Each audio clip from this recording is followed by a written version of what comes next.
Yo, what's up, SNA fans? This is Super Ninja Austin back with another SNA podcast video 7 hours later. This is episode 147. This is the NXT review part 16. We're going to talk about what exactly went down on NXT tonight. And I'll say, man, it had so many variety of matches, especially that number one contenders match, let me tell you, first of all. And then second, the Ilya Dragunov and Nathan Fraser. That was a delivering that match definitely delivered, and it was very promising, even though it's no rivalries other than what's his name? Ilya Dragunov taking on Baron Corbin in the future, probably at Deadline. But anyway, we're gonna start off with the NXT Tag Team Championships, which it started out with a brawl with the D'Angelo family taking on the Los Lotharios. This is where it started off with Humberto Carrillo and what's his name, Tony D'Angelo. This is where he tags in his brother Channing Stacks Lorenzo. Well, not really his brother, but y'all get the point. Yeah, he does their finishing maneuver, which is that combination offense with Tony D'Angelo hitting a power bomb right into Los Lotharios with Channing Stacks Lorenzo catching him in the neck breaker like like a reverse RKO, like with Batista doing the Batista ball. This is which I go for a pin, but it's only got him a 2.999999. And because Los Lotharios Humberto Carrillo kicked out right before the referee hit the mat, like making it 2.99999999, an ultimate of nines, like away from being three. Like this is where Channing Stacks Lorenzo hitting first lefts and then rights right onto the face of Humberto Carrillo. This is where he was cheering the crowd up to get back on the side, which the fans were chanting along with him on counting when he started hitting the right hand onto Humberto Carrillo, like 1, 2, 3, 4, 5, 6, 7, 8, 9. And this is where before he got the 10, this is where Humberto Carrillo pushed him out of the way. He charged at him, but he gets booed right into the face by Carrillo. This is where Humberto go right onto the right hand to the back. This is where he goes for a back suplex. Channing Stacks Lorenzo flips out of it. This is where he tried to run him right through the left side of the ropes in the ring, outside on the left corner of the ringside area. This is where Channing Stacks Lorenzo trips him right over, tags him back in Tony D'Angelo.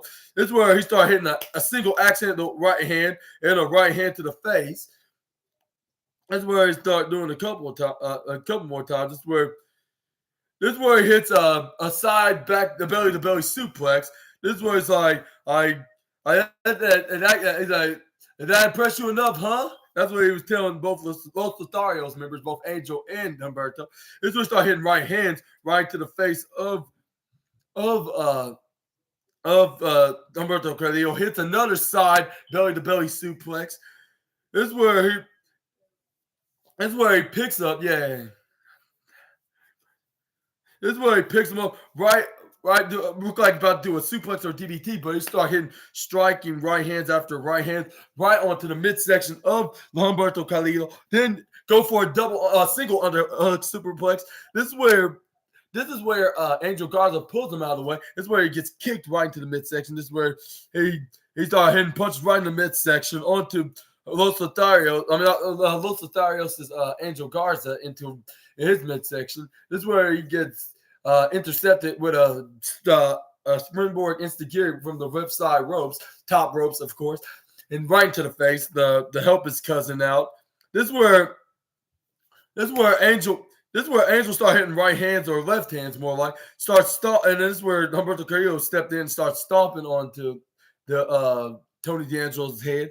This is where he hits a chop right onto his corner in the lower right. This is where he tags in Angel finally. This is where Angel Garza started coming in, stepping on the head and the neck of Tony D'Angelo. This is where Humberto Carrillo raked him in the eyes. This is where the fans start chanting Tony to get back, like Tony, the comeback into the match. This is where Angel Garza hits a right hook uppercut and a chop. Tag in Humberto Carrillo. This is where he tried to put. This is where he tried to grab onto his legs and his arms draped onto the ropes. Hang on. This is where they try to go for the some kind of a running double team maneuver with Angel Garza grabbing onto the legs while his arms are hanging onto the right corner ropes, and then Humberto Carrillo runs from the left corner. And this is where he knocks off Angel Garza and hits a spear right onto Humberto Carrillo. Finally tags in Channing Stacks Lorenzo, which he started hitting the number of clotheslines on both men and drop kicks, like on both men respectively. This is where Channing Stacks Lorenzo had Humberto Carrillo right into his corner, into the lower right corner of Tina the Turnbuckle, which was a massive mistake because once he tried to go for an attack, his cousin Angel pull him out of the way, and he hit back first right into the turnbuckles. This is where Humberto Carrillo hits an instant-giri, tags in his cousin Angel, kicks him right in the midsection. This is where he lay him right back into the lower right corner. Hits him with a deadliest chop, like that'll make Gunther envious. And this is the first time in a while that a WWE wrestler has been added to Gunther's list. This is where he grabs him off the turnbuckle, snap married him, and this is where he runs right through the right side ropes, hits a missile drop kick right into the back. This is where he tried to go for a pin, but he instantly kicks out of it. This is where Angel Garza picks up Channing Stacks Lorenzo. This is where he starts hitting lefts and rights onto the midsection of Angel Garza until he hits an axe handle right to the back to stop the hits. This is where he tags back in Humberto Carrillo. This is where they did a double Irish whip towards themselves. Hit him with try to go for a hip toss, flip him right back, face first into a face buster position, or hit him face first right into the mat, I should say. Hit him with a double super kick in the process. And then this is where he goes for it. This is where Humberto Carrillo goes for a pin, but it only got him a 2.999. This is where Humberto Carrillo didn't know what to do. This is where he Irish whips. Then he Irish whips Channing Stacks Lorenzo from his side, which was a mistake from Humberto because he gets tagged in on the left corner, or the left side, I should say, towards the right side. He kicks him right to the face. This is where he hits a, I believe, a drop kick, and this is where Tony D'Angelo caught him, get ready to do a German suplex. Strike Angel Garza out of the ring, out of his corner. Hits a striking European uppercut right onto Humberto Carrillo to help his tag partner Tony D'Angelo get a German suplex. This is where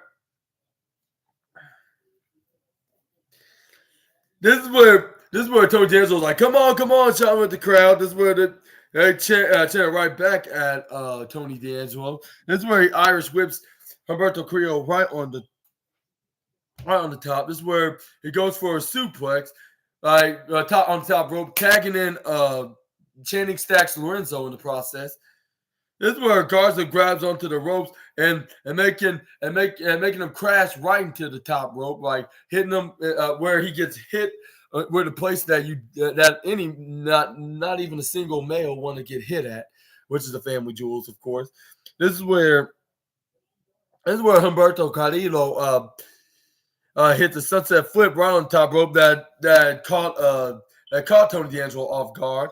This is where Angel Garza and Humberto Carrillo go for the top rope for Channing Stacks Lorenzo, which they hit a double body slam right off the top rope, with them still hanging on the top rope.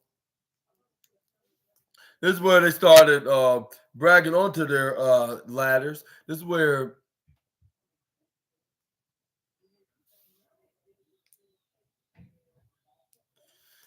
they got him back. This is where they got to the ring. This is where Angel Garza gets tagged in. This is where he hits him with that double underhook pile driver maneuver. This is where he thought he had it won, but he kicks out at 2.999. 2.999, a negative 0.1 away from being 3. The fans were chanting, "This is awesome." This is where Humberto Carrillo was in their side into the left corner of the ringside area. This is where Channing Stacks Lorenzo tags in Tony D'Angelo to get him to finish him off. This is where Tony D'Angelo's like, "I love you, brother," and kissed him right in the side of his face. Did a hip toss right onto him over the top rope and tossing his own partner right onto Humberto Carrillo and landed right onto him to bring him down. Mika, why'd you say so? And also, anyways, and this is where Tony D'Angelo hits his finisher, got the 1, 2, 3, and Tony D'Angelo and Channing Stacks Lorenzo is still the NXT Tag Team Championship. Congratulations to the family to successfully retain their titles. And I believe it's this is a feud, but it looks like it's going to turn. It's like some kind of a short feud, which they're going to probably move on to another tag team. Which I'm not sure how I feel about this, but I think they should have more of a long-term feud in their tag team reign with somebody, which I don't know how to describe it, but perhaps I would say has more entertaining buzz into their with them being tag team champions, like something that's gonna get all the fans watching, and seeing what's the reason why to watch these guys, because they are very entertaining in the ring. Tony D'Angelo, Stacks Lorenzo, of course. Okay.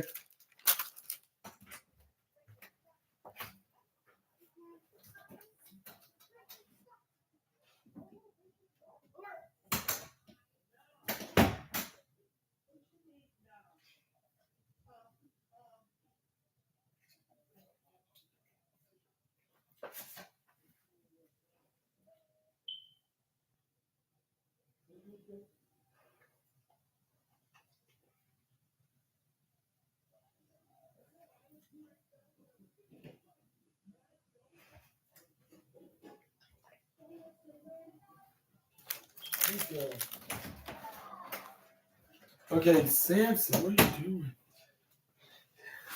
Okay, anyway, I'm back. But yeah, what y'all thought about that match? The tag team for the NXT Tag Team Championship. Y'all let me know down in the comments below. We're going to move on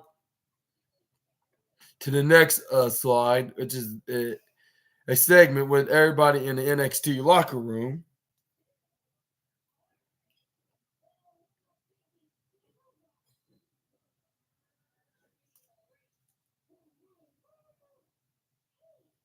Which was Axiom and Nathan Fraser. And then this is where he discussed the Axiom that he wants to be NXT more than anyone, as much as more than anyone here in the locker room. And he wants and he was like, a hard hitting, like, to be the better term to use. And then I want to be more higher than Baron Corbin's level a level. And if I want to do that, I need to challenge Ilya Dragunov tonight in a contenders match to show I am more than just worthy of becoming be NXT championship material. Of course, this is where Axiom was up. And then this is where Ilya Dragunov came in the conversation. What you're trying to say is, what I'm doing is I'm worth it. Like, I'm not worth it. Like, is that correct, Nathan? And then this is where Nathan first like, no, it's not nothing to do with you not being worth being the champion. Like, it's just, that's not what I meant. And he's like, so I shouldn't be. What you're saying is I shouldn't be and be inspired from my sacrifices on everything I do to become a champion like this. Is that correct? And then this is where Nathan Fraser's like, okay, why are you putting words in my mouth? All I'm saying is, like, you're looking through Corbin's, like, looking at a lot, and you're starting to let Corbin get in your head and thinking that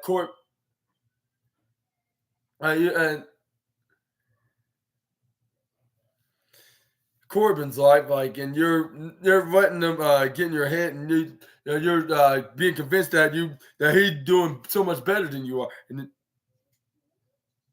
this where it's like, that's what you're trying to say, say Ilya Dragunov, that I'm not the better man than he is. Like it seems like you're being respectful for what I'm doing, like. And this is where Nathan Fraser's like, Ilya, like you need to realize what you're saying here, like because we know each other for a while, like you never disrespect anything that we do. And he's what's and he was like, where's the respect out of that? And he's like, and this is where Ilya Dragunov responds like, oh, respect, face to face. But as soon as I turn my back, it's all disrespects. And then he's like you were just in the background, like. I'm gonna tell you face to face, like yes, like you're being envy on the Baron Corbin's lifestyles than yours, like yeah, like, and he was like, I'm not gonna apologize for stating mere facts about your status, man, like no disrespect, and this is what it was drags. I was like, oh, like you. And he was like, "Oh, like we're gonna take this, take care of this. More than an apology can ever resolve something like this." And then this is where Nathan Fraser was like, "Oh, you're around tight, like, like, you're around tight, uptight, like for your match at deadline between. Like, that's fine. Like, that's okay." This is where Ilya Dragun's like, "Yeah, man. Well, but I know how to solve this, and that is in the ring tonight." Which I believe he challenged him into a match, like in a match like later on. Which let me tell you, spoiler alert, is really that entertaining. Like I'll say the second biggest entertaining match of the night, perhaps. But anyways, I would say also another thing. I apologize for saying like he also said about you that we saw that Nathan Fraser kind of gossip about Ilya Dragunov being I would say coveted about Baron Corbin's lifestyle, and he somewhat wishes maybe just maybe that he would live like him while he's NXT champion.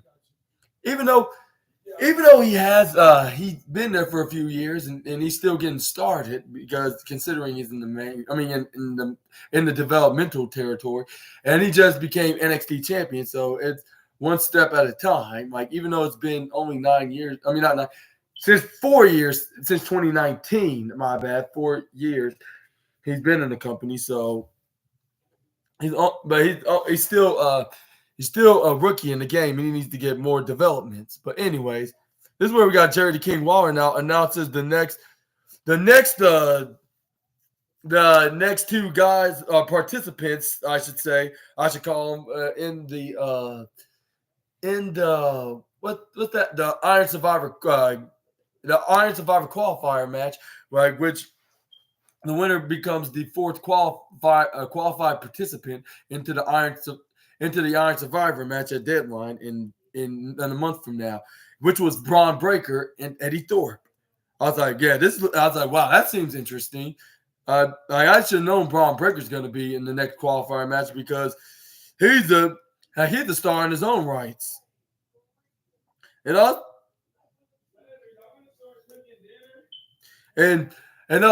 next, he also announced that the women's side, it's Kalani Jordan against Kiana James. And I was like, I know who's definitely going to win this, like for a good reason for me to say that, like because Roxanne got screwed out of her opportunity when she faced Lash Legend about a couple weeks ago, or was it a week ago?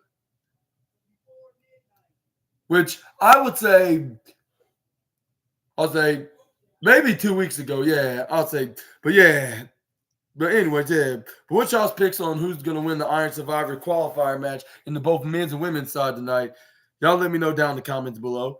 Up next, speaking of the women's Iron Survivor match, which I believe that was up next, Kalani Jordan taking on Kiana James. And that started like after the announcement, and then we start off with them in the ring fighting it out.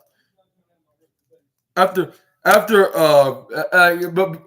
they start wrestling, after they had a vignette of Johnny Gargano like hyping up that he won the NXT North American Championship like in 3 separate occasions, because he is going to face Wes Lee and Cameron Grimes and Bronson Reed, which are all 4 former NXT North American champions, by the way.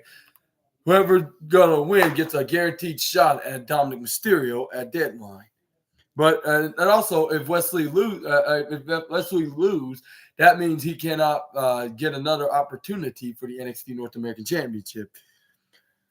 But anyways, this is where we got Alexis King, and then this is where he started kind of hitting on Fallon Henley, Alexis King, right in front of Josh Briggs' face. I mean, it's not like Josh Briggs is in a relationship with her, but it's just very coldly and rather bold. I'll say coldly and bold. I'll say not mostly coldly, more like bold. I'll say that's a little too bold even for him. And he was like, you were picked by Mick Foley into the Breakouts tournament. Not the Breakouts tournament. I said the Breakouts. I mean the Iron Survivor qualifier match. He was like, I'm Lexus King. Nice to meet you. And we were you 3. And then he was like, hey, Brooks, like nonetheless, last time I checked, someone like he was like, I wonder why JBL was it? Yeah, it was JBL. JBL select you, and I wonder why. And this is where Brooks Jensen can't step in. He was like, all right, I see what you're doing. You're trying to stir up the pot again. Like, well, it's not gonna work on us. We're trying to make it. And he was like, I wouldn't say I'm stirring the pot, my friend. Like I just look on it like I see it, the way I see it. And the way I see it is, and this is where Josh Briggs interrupts, like, the way they see nothing. You just a parasite for you are a parasite of an excuse of a star. Like you just want the spotlight for yourself. And you and your weird you and me tonight. With your weird center stage that you have right here. And he's like, tonight, like I like the sound of that. Like, and this is where Josh Brooks like absolutely and he's like, Brooks is going to show these Hall of Famers, like making it sound like he was talking about himself against Alexis King, but it's going to be Briggs Jensen. So, he's going to see why he deserves an opportunity to be in his own rights in the singles in the singles run, like if it's like for the next qualifiers tournament, of course, or not tournament, qualifiers Iron Survivor match, I should say. Yeah. Like, and this is where he's like, and this is where Brooks Jensen was confused, like, I am, and this is where he's like, yeah, of course you are, like, yeah, you can. You got him like right under your hands. You're gonna prove that prove that the Hall of Famer is gonna pick you next as the Iron Survivor qualifier, into the match, like in the next qualifying match. Of course, this is where we got Nikita Lyons posting a video on, I believe, Instagram that she's been training in the gym by doing her striking kicks routine, like training back in the ring, because we haven't seen her since the beginning of this year because she sustained a really, really bad injury. But anyways, this is where she was in the audience, like watching the matches up close, like which it was her former foe taking on the upcoming breakout star Kalani Jordan. Even though she didn't win the breakouts tournament, but just like her man, but she showed that she's the next big star. Like whether if it's NXT or the main roster, which I believe it could be NXT. Just give her like a couple of years of development, and then it's gonna, and she can easily could benefit from her experience in NXT. But let's move on and talk about the match. It was really entertaining. I'll say maybe the third or fourth match of the night. I would say the tag team match, I'll say, don't get me wrong, that was like the third match. I'll say perhaps this was the fourth match. Let me rephrase that.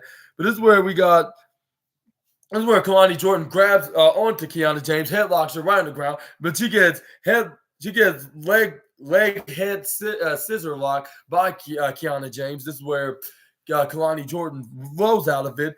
Like it took her a couple of difficulties to roll out of it, but she managed to spin around and then hit and kip up and escape. This is where she went back and headlock. What's her name? Oh yeah, Kiana James.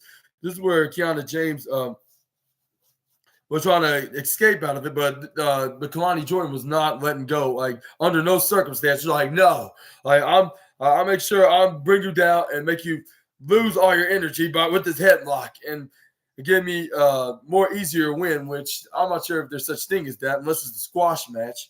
But this is where Kiana James was trying to get out of it, roll out of it, but she was still hanging on to it. Like it looked like she had a very strong grasp. Like despite being small, like yeah, you don't underestimate that the size. Like the size doesn't matter. It's all about the strength that counts. Like it has nothing to do with your size. Like whether if you're small, large, or medium, or short, tall, or average height, like it's all about the strength. All about the strength in your muscles. Which that was the case for Kalani. This is where Kiana James was headlocking her in a headlock of her own, respectively. This is where Kalani Jordan Irish whipped her right through the right corner ropes. This is where she gets shoulder tackled by Kiana. This is where Kiana was like, boo-hoo, like you make it. Yeah, you make me so sad. And this is where she runs right through the left corner ropes. This is where Kalani Jordan does a duck.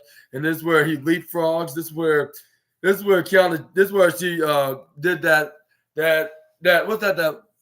reverse leapfrog, like right on the ground, like a duck leapfrog, which Kiana James did a front flip somersault. This is where Kalani Jordan spin around, run right towards Kiana James, grab onto her left arm. This is where she slides right through the middle rope, slides right between the middle and top rope onto the right corner. This is where she tried to do a ring toss or arm drag, I should say. But Kiana James somehow hang on to the ropes, pulls, and it still was hanging on to Kalani Jordan's arms. This is where she lifts her up in the air, but this is where Kalani Jordan regains her offense, and this is where she tried to get into the springboard arm drag, which she brought down the former NXT Women's Tag Team Champion.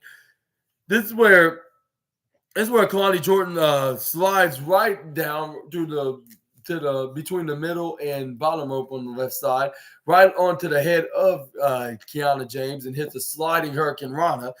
This is where she got her right down onto the concrete floor. This is where Kalani Jordan was extra hyped about it. This is where she throws Kiana James back in the ring. This is where the fans are. Let's go, Kalani! And this is where she tried to grab onto Kiana James when she rolled out of the ring into the right corner of the ringside area, which she drags her down, pulls her legs down outside the ring. This is where they start throwing fists at each other. Like, and this is where Kalani Jordan hits Kiana James right into the face, right into her hit her face right into the right side of the apron in the ring. This is where Kiana James hits the flapjack right onto the face. Kiana James did onto Kalani Jordan right when she run right towards her, which was probably too soon for the young star. This is where she brought her back in the ring. This is where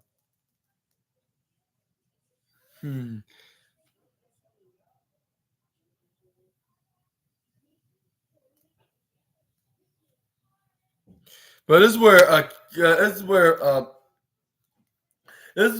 what's her name? Kalani Jordan came back into the match. This is where she even tried to hit that maneuver that put her leg right over back of Kiana James's head and grab her arm and swing it back like a playmaker.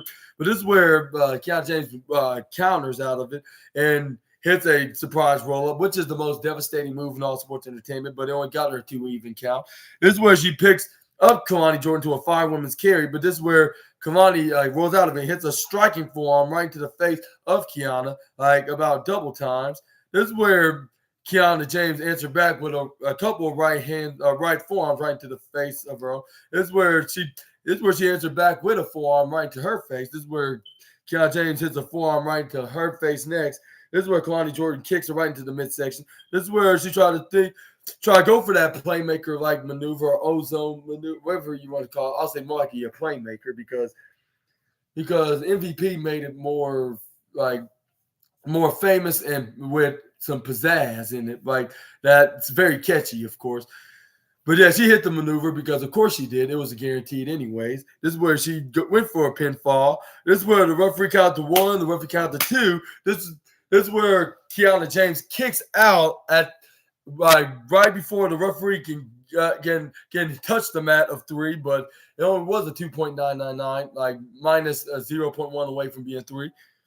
This is where everybody was clapping for Kalani Jordan. This is where she puts Kiana James right on the top rope. This is where she goes for a suplex. This is where Kalani tried to go for a suplex. This is where off the top rope. This is where Kiana James started hitting right hands right to her back. This is where she pushed her off or shoved her right to her throat with her hands. This is where. And then this is where Kiana James was about to win, hitting the 401k right onto Kalani Jordan, trying to get the victory.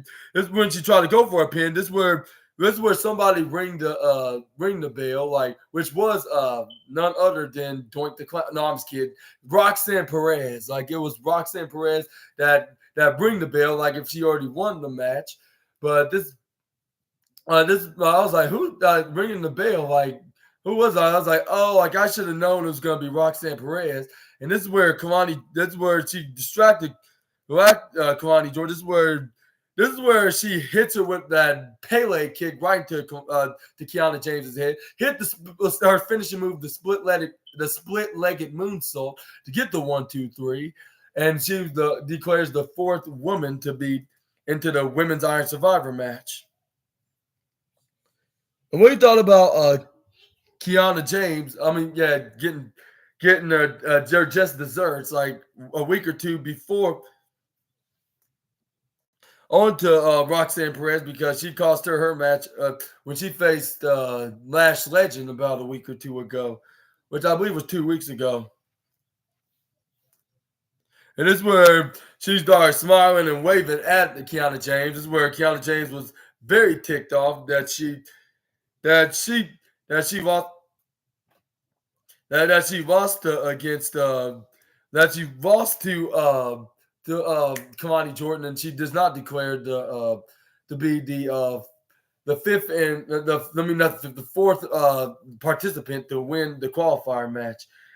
And then also while she was waving at Kiana James, she was sitting onto the out on the announce table and she was sitting down. It kind of reminds me of AJ Lee in a way. Roxanne Perez kind of reminds me of the former Divas champion. And they even posted who was it? Cora Jade or her that posted how they very first met in the first place, and that was when they were at a meet and greet with AJ Lee, like getting their autograph.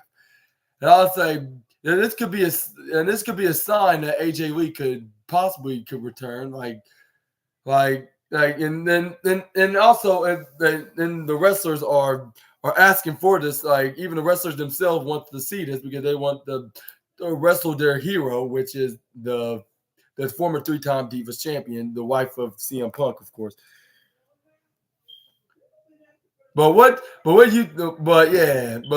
anyways, back to the match. Like, what do you think about this interference from the former NXT Women's Championship, and this feud's not over yet between Roxanne and Kiana James, which that cannot be more further from the truth, because we're gonna see the aftermath like in the middle and towards the end of the show, which you're gonna have to wait until I recap it later on.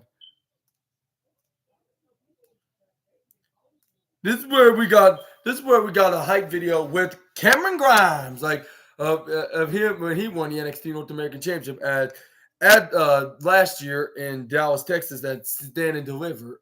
Like the same night, the same day that NXT, I mean not NXT, that WrestleMania Night 1 was going to be on, which he won at that ladder match, which we had the likes of Carmelo Hayes and Grayson Wall, not was it yeah, Grayson Waller and Santos Escobar, and then which Cameron Grimes won the match, and he held the title for a little while, and defended with the likes of Solo Sikoa and Carmelo Hayes,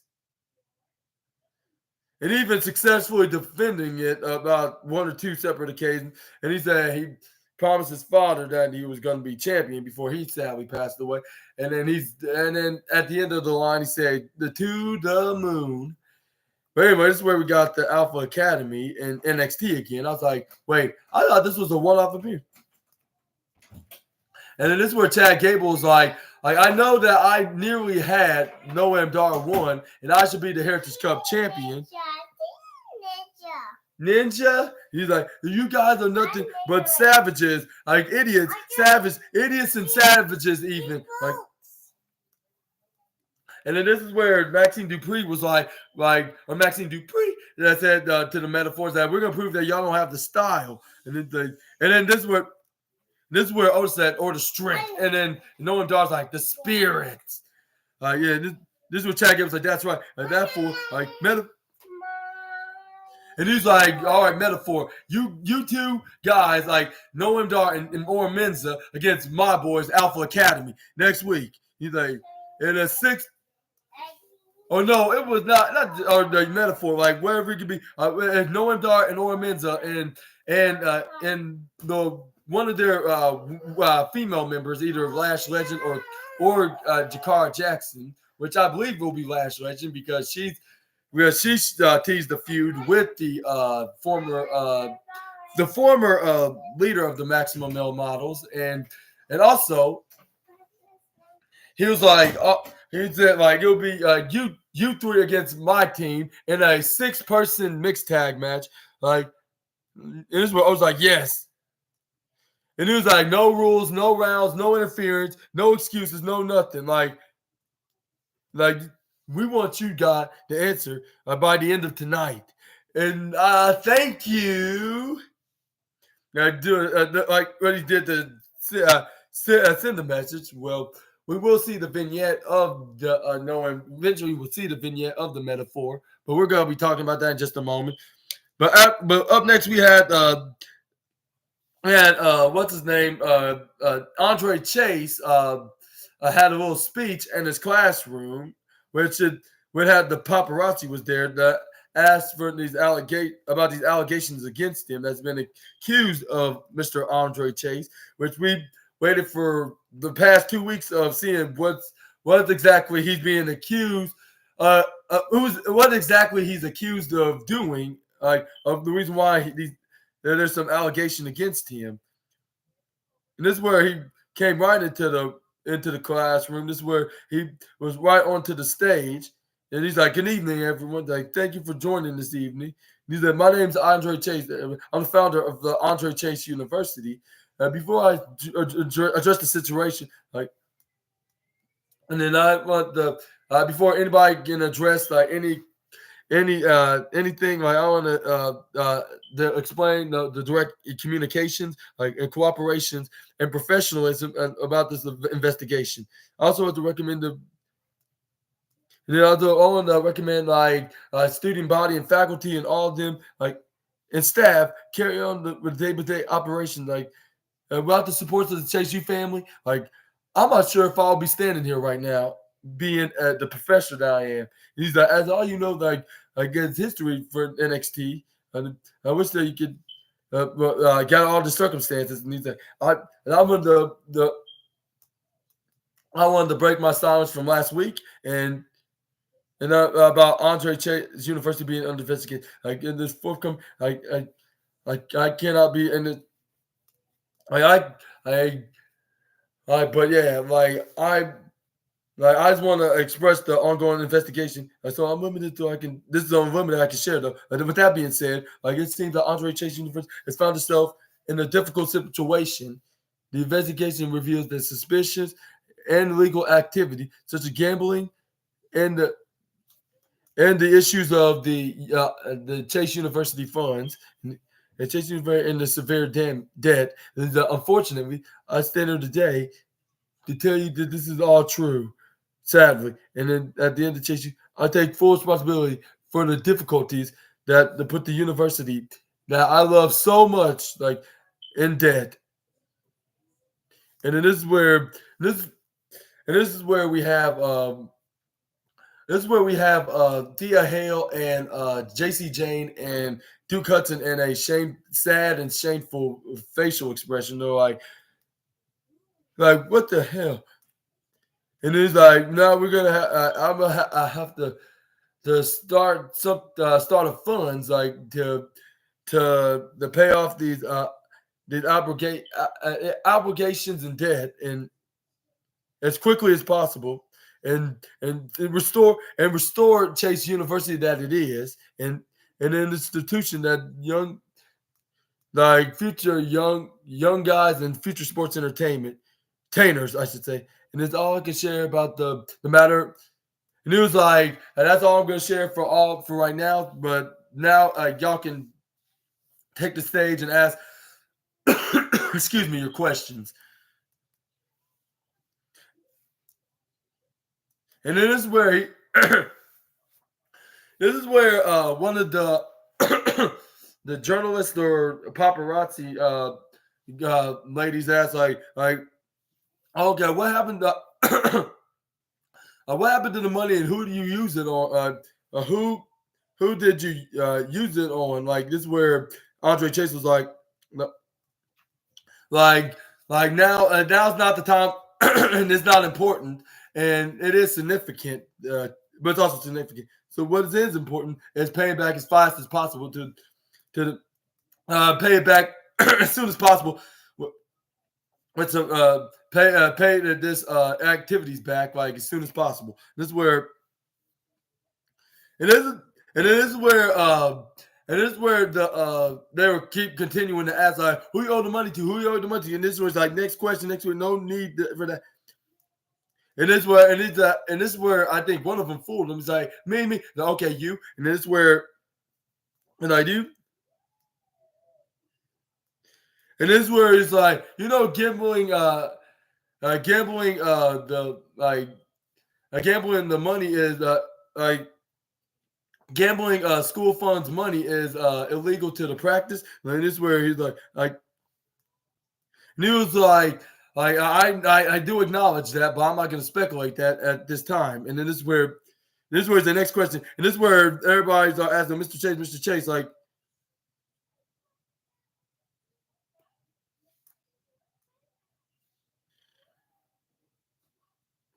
and then this is where they ask, excuse me.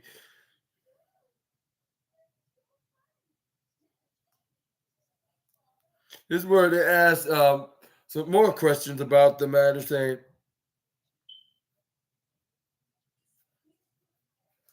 and this is where he was like, everything that we build for Chase U is in jeopardy. And he was like, I would publicly apologize to each and every one member, like, because my irresponsibility, like, I want to address the student to trust you in the next assembly, and no other further questions. Thank you for your times. And then this is where JC Jane did the thank you hand signal, like this, like, thank you. And then they walked out of there. That's where they still was asking questions, even though they left the room. And I'd say they're starting to make it more like the hush money scandal kind of situation with Vince McMahon, like, back last year, by doing it in this form with Andre Chase of Chase U, like, of him using the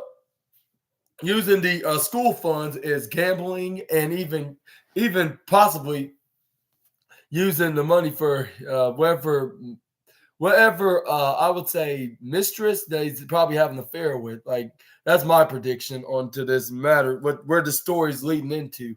because it's more referring to that, like from Vince McMahon. Like, and I agree with some say this of making this like similar to the hush money scandal situation with with Vince McMahon. And what do you think what's going to be revealed about Andre Chase and in this upcoming allegation, this allegation against the storyline with these allegations against him about him using the school funds on gambling and other things that are inappropriate, of course. Y'all let me know in the comments down below, and we're gonna move on to Braun Breaker taking on Eddie Thorpe in the next match, which is the qualifying for the qualifier match. This is where Braun Breaker grabs onto Eddie Thorpe in the back to belly position, slam him in the ground face first. This is where he starts doing a gator roll right onto Eddie Thorpe, picks him back up, go for a suplex, but this is where Eddie Thorpe rolls out of the suplex, got him in the back to belly position. This is where he pushes him right to the right corner ropes, try to go for a roll up. This is where he flips right out of it. This is where Braun Breaker try to go for a clothesline. This is where Eddie Thorpe ducks, hits a drop kick right onto him. This is where Eddie Thorpe. This is where Braun Breaker comes back in. This is where he tries to go for a clothesline. This is where Eddie Thorpe dodges him by an inch. This is where Braun Breaker runs right back through the right corner ropes. This is where Eddie Thorpe hits a leapfrog right over him. This is where he tried to go for a sideways crossbody, which is the ultimate comeback move in sports entertainment. But it looks like Braun Breaker came with a comeback with a countering spine buster, slamming him right into the middle of the canvas. Braun Breaker doing his barks and his shout right in the air, like hoo, hoo, hoo, ah. This is where Eddie Thorpe rolls out of the ring, right onto the left corner of ropes, the apron. That's right, which is the hardest part of the ring. This is where Braun Breaker needs him out of the ring, like with Eddie Thorpe screaming in pain, like so severely and loud, and to the point that you could possibly hear him outside of the venue. But anyway, this is where Braun Breaker got out in the ring into the left corner of the ringside area, taking him to the upper left corner of the former Bears, Irish whipping him right towards there. And then Braun Breaker showing not only disrespect to the fans and Eddie Thorpe, but also the barricade in his grave, which somebody needs to ban him from any wrestling promotion for doing that. Just like his father in the wrestling convention. No, I'm just kidding. But anyways, this is where Braun Breaker was hanging on to the upper left corner of the barricade, like chilling, like while beating the living hell out of Eddie Thorpe. This is where Braun Breaker throws him back in the ring. This is where Braun Breaker puts him right to the lower left corner. This is where he starts ramming him shoulder first right into his midsection. Put him on the top rope. This is where he's getting ready to hit a suplex, but this is where Eddie Thorpe start countering, start hitting right hands right into his face. This is where Braun Breaker was like hitting him right back, like into his face. This is where Braun Breaker was right on the top rope. This is where he tried to go for the Frankenstein off the top rope. This is where Eddie Thorpe hits a high mid-rope cross body, which is the ultimate comeback move. This is where he hits a knife-edge chop right onto Braun Breaker, right to his chest. This is where he tried to go for a suplex, but his back gave out. This is where Braun Breaker hits the ribs of Eddie Thorpe, picks him up in a fireman's carry into a double knees gut buster, like slamming his knees right onto Eddie Thorpe's ribs. This is where which is very injured right now. This is where he pins Eddie Thorpe, but he only got a 2 even count. This is where Braun Breaker was thinking of another method, like perhaps even attempting to do his move, but he was like, not yet. Like he trying to make sure he gets triple damage by him by bending his back, right? Like trying to break him in half, because that's what the 2 Ks mean, like breaker, like you can break them in two, which which he nearly did. This is where he put him up on his shoulders and started squeezing his torso like on the side, like trying to bend it back, like which is called the torture rack, I should say. This is where Braun Breaker tried to finish him off by bending him, trying to crack him in half. This is where luckily Eddie Thorpe did not let that happen. He rolled him up in the most devastating move in all sports entertainment, the sunset flip surprise roll up, but only got him a 1 count. This is where Braun Breaker tried to clothesline, but this is where Eddie Thorpe ducks out of the way. This is where he runs right through the lower corner ropes. This is where Eddie Thorpe hits a crossbody, which is the ultimate comeback move. This is where another one, which is a running crossbody. This is where Eddie Thorpe gets back up. This is where he's trying to go for a kick right into the face of Braun Breaker. He dodges it. He got him in the back to belly position maneuver again, except this time hit him with a German suplex. He landed right into the upper left corner. This is where Braun Breaker was like, This is where the fans start barking because that's what Braun Breaker's best good at is barking. This is where Irish whips him right through the lower right corner of the team of the turnbuckle. This is where Braun Breaker picks up the upcoming NXT star. This is where he Irish whips him right to the upper left corner, hitting him like where he hits his front part body, like his gut is in his ribs and his torso, like right onto the turnbuckle. This is where Braun Breaker's like you think you can beat me? Like you can't hang with me, kid. Like nobody back here can hang it with me. And this is where he starts shoving the face of Eddie Thorpe. He's like, you are nothing, kid. Like, you are embarrassing, Eddie. Like, this is where he's like, show me what you got. This is where he stalled a little bit too long. This is where he started hitting chops and slaps right into the face of Braun Breaker and into his chest and face.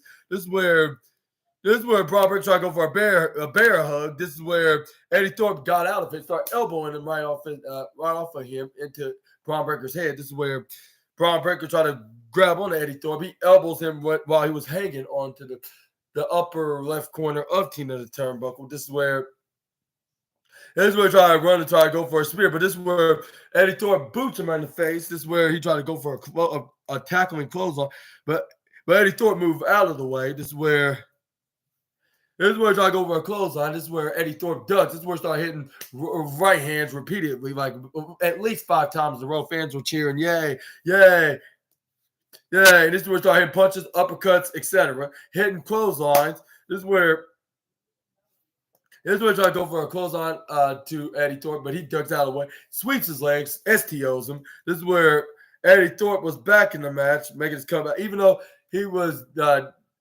barely standing. This is where Eddie Thorpe goes for a German suplex, but Braun Breaker try to go for an elbow strike. He ducks out of the way. This is where he hits a spinning back suplex onto spinning back suplex onto Braun Breaker right through the back into the middle of the ring. This is where Eddie Thorpe hits another one, which he successfully hits for the second time in a row. This is where he tried to go for a German suplex, but he was hanging. But Braun Breaker had his hands hanging onto the right side ropes. This is where he started elbowing the face of Eddie Thorpe. This is where Braun Breaker had him in a fireman's carry. This is where Eddie Thorpe dodged out of him. Irish whips him, pushing him face first, face and front body, front body part first into the ropes into the lower corner. This is where he hits German suplex by Thorpe. This is where Eddie Thorpe gets back up. This is where Braun Breaker just hits the spear out of nowhere after he quickly took off his suspenders. He goes for a pin, gets the 1, 2, 3, be the 4th qualifier into the Iron Survivor match at a NXT deadline. And I'll say this was maybe the fourth match of the night. But yeah, I'll say the fourth match of the night. And what you thought about the match of NXT, this match, this men's Iron Survivor match? Like, do you think that it was really good, or do you think that it could have been a little bit better? Which I don't know how it could be a little bit better if it could. I'll say I don't know if it could be a little better if it was really that good. Like it showed that it like something that you would watch at a pay per view. Like if it was NXT Deadline, if they were in some kind of a short term mid card feud. But anyways, yeah, y'all sound off in the comments below. But we're gonna move on to the next. We move on to We're gonna move on to Trick Williams backstage, being very heated about Lexis King trying to interfere and trying to break up their friendship, and he wants to give him a piece of his mind. And then this is where he's like, and this is where NXT Anonymous showed that Alexis King was in the scene of the crime when Trick Williams, because Trick Williams got attacked from this mystery and from behind. He didn't know who it was because they were so quick and sneaky. This is where he's like, it was Alexis King. You tell Carmelo Hayes, and then this is where he's like, this is where Carmelo Hayes is like, yeah, I knew it. What a weird ass dude following you around. Like, I come back trying to. He's trying to get in between our business and trying to split us up this way, man. He's trying, and he was like, and this is where Trick Williams was like, yeah, I want to get some kind of revenge on him, and he's like, revenge on him, like that little sneaker, like thinking he can that can interfere in our life, and this is where Carmelo Hayes like, yeah, on top of that, he cost me my shot at the Iron Survivor match, and he's like.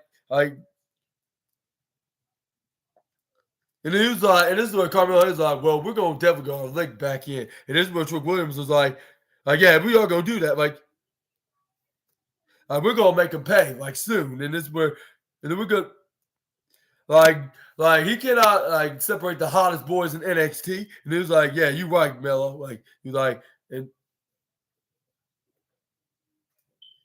and this is where Trick Williams took off his shades. He's like, I don't want more than enough to knock his ass out. Like, but in the meantime,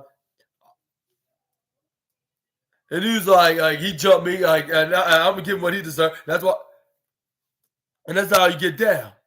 He's like, but I gotta be smart about this, man.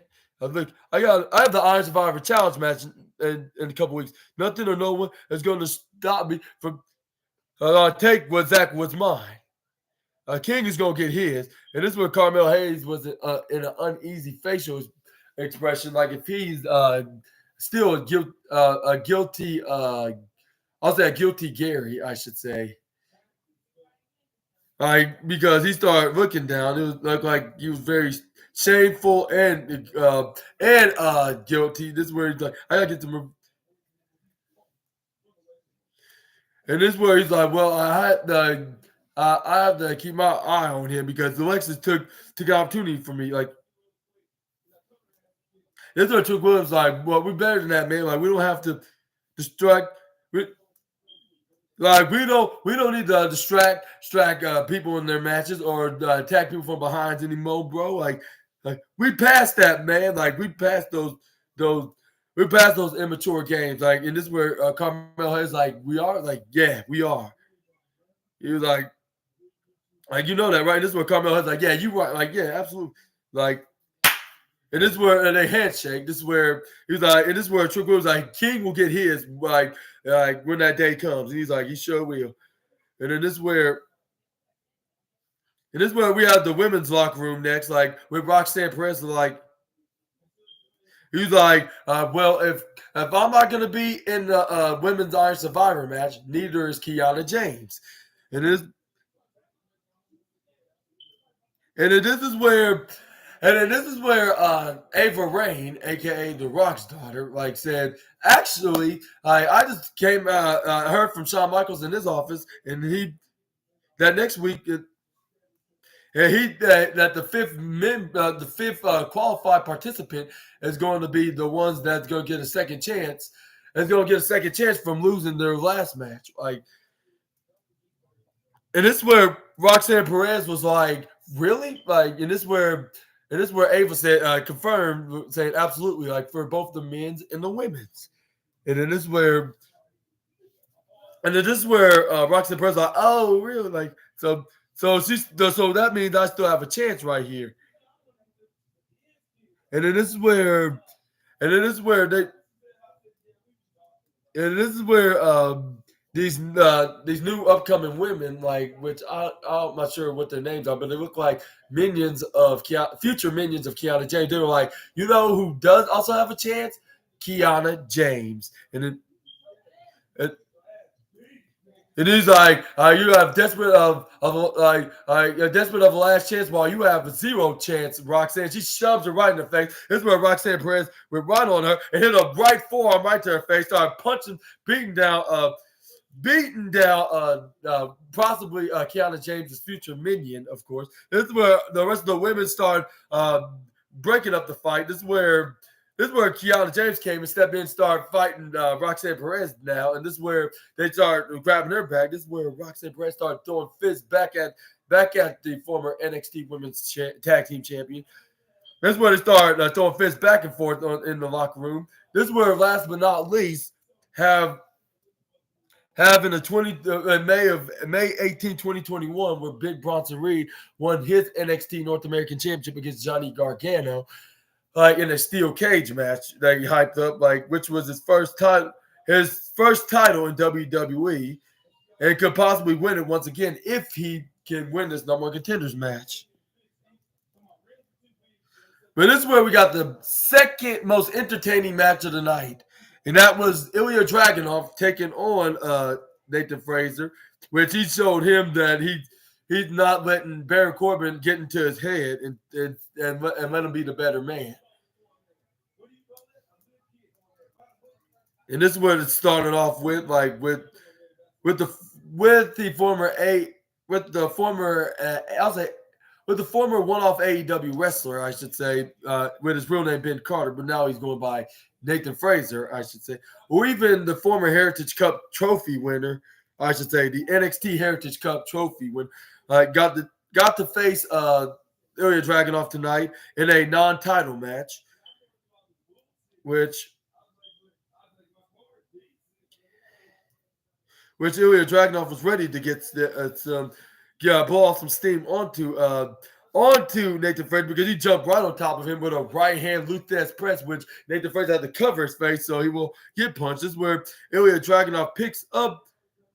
This is where he picks up Frazer, throws him right to the upper left corner, hits a nasty knife edge chop that you could ever see in pro wrestling, which I'm pretty sure that Gunther didn't even care, because he murked him before with his nastiest chop plenty of times from their time in NXT UK. So he's gonna give him a pass for that.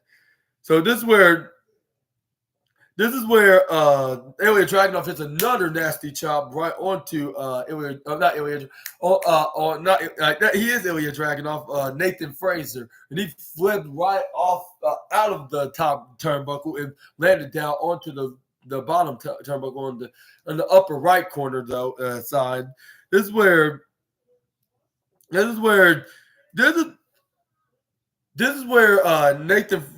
Irish whips Nathan Frazer right onto the lower left corner. This is where he gets kicked right to the face. This is where he hits chops repeatedly, like if he was Eddie Kingston. But this is where Gunther did not care, because he already murked him before. And then he said if he wants to do it again, like he can if he wants to do it again, he can wait for him to get to Monday Night Raw, especially if he defends his Intercontinental Championship. But anyways, this is where he started repeatedly hitting the chops, even though Nathan Frazer was on the ground. This is where the referee was like, all right, like that. Until Ilya Dragunov got tired of chopping him so much. This is where Ilya Dragunov grabs onto the midsection into a back-to-belly maneuver, hits a German suplex, and then he spin him over after he did the German suplex, got him in some kind of a gut a gut lock, I guess you could call it.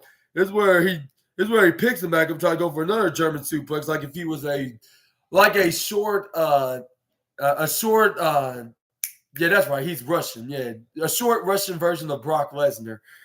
This is where he started trying to go for another German. This is where we got plenty of Suplex City chants from the crowd that was watching this contest. This is where Nathan Frazer trying to get out of it. This is where Ilya Dragunov ends up quickly hitting a German suplex anyways, which everybody was cheering like, yay, like we get to see Suplex City from the Mad Dragon. Which we probably won't see Suplex City from the Beast Incarnate until 2024's Royal Rumble match. This is where Ilya Dragunov start hitting strikes, like forearm strikes after strikes onto Frazer. This is where he.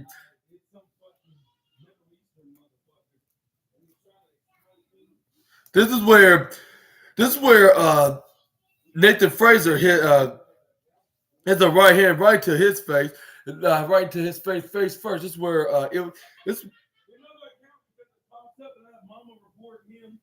This is where Ilya Dragunov hit a strike back hit at him, but this is where Nathan Frazer hits a stronger force of a right hand right to his head.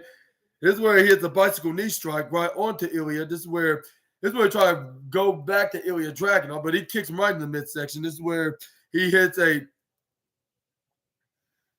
This is where he tried to go for a step up Insta-Giri right onto Nathan Frazer, but Nathan Frazer beat him to it by hitting a missile drop kick right onto the midsection of Ilya Dragunov. This is where he hurried up and tried to go for a pin, but he only got a 2 even count. This is where fans are chanting NXT, NXT, and this is awesome. This is awesome. And I was thinking, like, yeah, this really is awesome. I was like, this is the second match of the night. Like, if not the first number one match of the night, if in case of the main event match wasn't the first match of the night, like it wasn't, it didn't deliver to be the first match, but still be a good. But really, it really was the number one match of the night. This is why the Nathan Frazer versus Ilya Dragunov match is going to get the second match of the night, which was second most entertaining and very fun to watch. This is where he Irish whips him right to the corner. This is where he Irish whip him right to the lower left corner. This is where he Insta-Giris him. This is where he hits a springboard drop kick. Like this is where Nathan Frazer was like, I gotta get back up. Like this is where fans start chanting NXT again, once again for the second time. This is where both Ilya and Nathan try to get back up. This is where he picks Ilya back up. This is where he tries to go for a suplex. Ilya kicks onto his leg. This is where he twists the arm. This is where he twists his arm to an underhook lock headbutt, which he hit a headbutt afterwards. Try to go for a German suplex, but Nathan Frazer's like, no way, Jose. He flips out of it into a backflip counter. This is where he hangs onto the right side ropes to regain his balance. This is where he runs. This is where he runs right through from the right ropes and go to the left side. This is where Ilya Dragunov try to go for a clothesline. He ducks out of the way. This is where he runs right through the left side.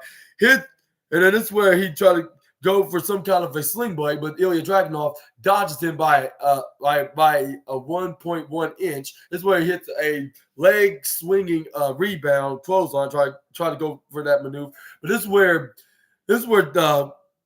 Nathan Frazer moves out of the way. This is where he hits a springboard moonsault, turn it to a reverse DDT, something like what AJ Styles and Christian Cage used to do back in the day, but only got him a 2.5 count. This is where Nathan Frazer went around the top rope, trying to go for that reverse 450 splash, like with him turning around doing the 450, like his former teacher used to, usually would do, Seth freaking Rollins, even though it's not neither his signature or finisher, but it's a move that he used when he's coming back into his matches.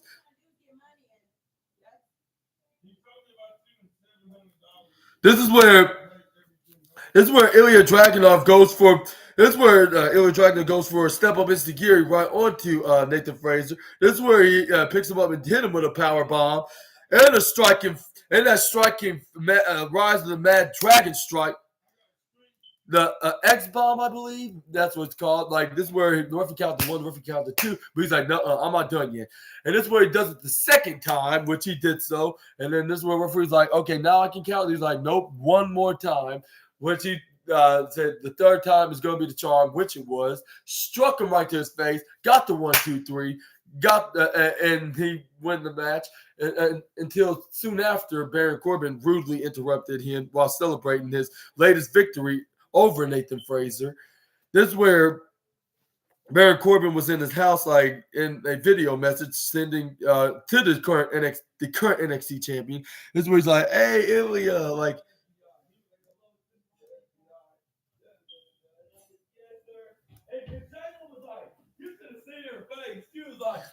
This is where like, are you saying about you did this for your family, right? Like, I could make this all warm and funny if I could.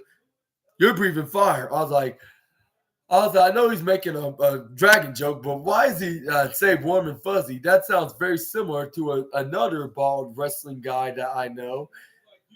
And let's just say he's a fellow YouTube journalist as well, and he does wrestling reviews as well. And I believe he would point this out, and he would say he would appreciate him using the catchphrase because he's a fellow bald guy. But yeah, this is a reference to my What Culture boy, Simon Miller. Shout out to you. But anyway, this is where Baron Corbin also said, like, look what you did out, like, look what you did to a former friend of yours. Something you used to call one of your best friends. You beat the living hell out of him. Like he's like, all because he said, my life is better than yours. And that's a fact. And it is. Like you, Ilya, you only have one reason to be here, and that title on your shoulder on NXT. And that's the only one thing I'm missing right now in my life. And he's like, that deadline, I'll take that title from you, and you will have nothing left in your life. And then and for me, I'll have everything. I'll be complete with the NXT Championship. Well, I'll have everything here in my house in a nice big mansion. And then it's like you can take your nothingness back to Germany. You could go back to your family. And you could go and you could give your tickets to first class as the early trip as possible. I was like, really? Like you had to insult him like that? Like, and we really had to insult him and where his family lives? And even if you did win, I doubt you will have a chance to do that because he's not giving in on going back for that reason, unless if he's visiting family members. And also, I would say he's not gonna lose that title regardless because I don't think nobody's gonna see him win the NXT Championship anytime soon, at least at this time, unless he stays long enough for WWE management to see this could be beneficial for him to become the NXT champion. This is where Baron, but it also Baron like, look, I see this man. Like I see you're ready for deadline right about now. Just wait and see. Next week we'll be face to face and finalize things before the match, and then make sure to bring your championship and hold it dear tight because that championship is coming home to me. And we will see them face to face next week on the Go Home show of NXT before NXT deadline because it will be December 9th, 2023 when we do see the NXT title be on the line. But this is where we have a backstage interview from Mackenzie Mitchell with Lyra Valkyria with she congratulated him her take of successfully defending her title against Xia Li. And this is where Mackenzie Mitchell asked, "What's next for Lyra is NXT Women's Champion?" She was like, "NXT's next is then like." Who's going to win the Iron Survivor Challenge and get a shot at my beautiful NXT Women's Championship? And Tiffany Stratton's the big favorite, and Lash, like besides of her leg, and we got Kalani And we got Kalani Jordan that she's a rising star into this business, into this brand, and that's something I've never seen her. Like we got Blair Davenport, very dangerous woman, especially if you meet her in the car parking lot, like which is true. And we got whoever wins this last chance match. Like either way, like that line's gonna be very, very interesting. This is where Fallon Henley came in. She was like, "Hey, I just came by here and I couldn't help but notice what you were saying right here." And it was like he was like, and then this is where Fallon Henley was like, "No, I didn't mean to interrupt, but I couldn't help but notice like well, I have the second chance. I don't care whether if I'm first or last. But mark my words, I'm gonna be the final participant for the Iron Survivor match, and which means the next person's gonna win the title is gonna be the top shelf for the NXT Women's Division. And then this is where what's her name, Lyra Valkyria was like, "You're a type of talent that I never doubted before in my life.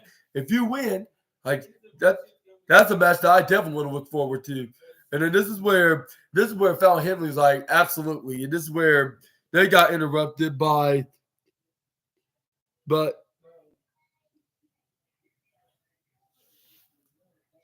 and then this is where we had somebody in the back, which I'm believing it's Tatum Paxley, if I'm not mistaken. This is where she was like, what's the point of you facing Lyra Valkyria, because even if she gave you a free opportunity for the title, you would just lose anyways. I was like, what is up with this I'll say Gothic rebellion kind of gimmick that she has right now? Like, I guess she's been taking pointers from her fiance, I guess. Javier, I believe, Javier Bernal. Hager Bernal, like which he's we usually be sounding like that, except he won't look gothic, more like a rebellion and annoying, obnoxious heel that he is. But anyways, this is where Lyra Valkyria is like, between you and me, I don't know who the hell that is. You was like, good luck out there. She was staring at that weird, staring at the weird girl. It's like, okay. This is where we got, what's her first name?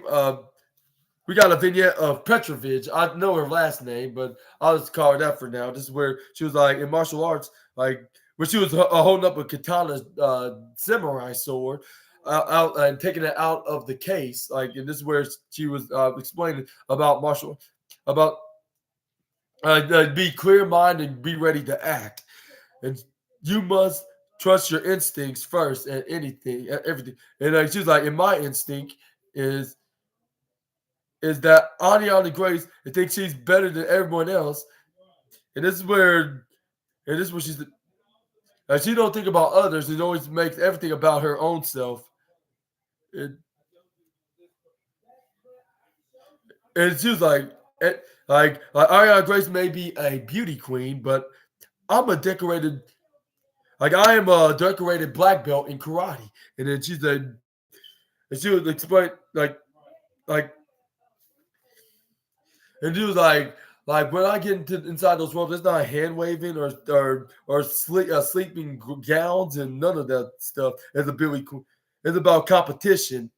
And with my name, my name coming out of Ariana's mouth, this time I kept that mouth shut up next, and which that was the match up next, which we had Joe Gacy under the ring, like doing sending a video about going on and on about people rejecting him, especially as a young rejecting him and don't want to be bothered him, especially at his young age. I was like, what are these?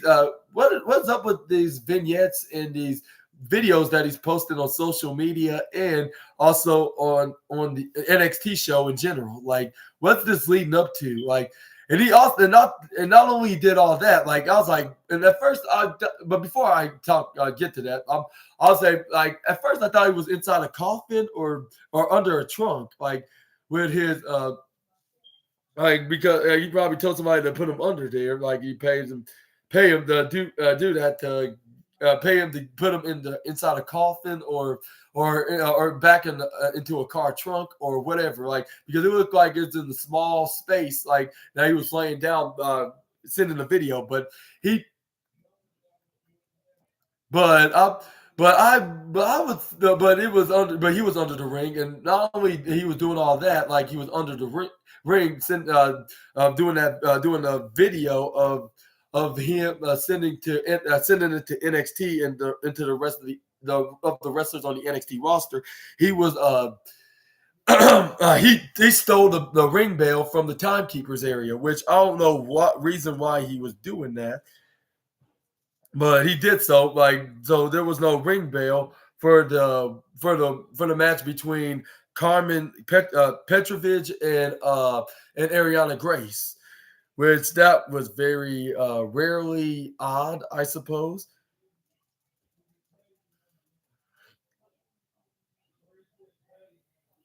This is where we got the match. This is where we got the women throwing fists back and forth, and until Ariana Grace knees Carmen Petrovich right into the midsection. This is where she started taunting the black belt in karate, like the karate black belt. Like this is where she started putting her hand out right to her face, saying like, "Kiss the hand of."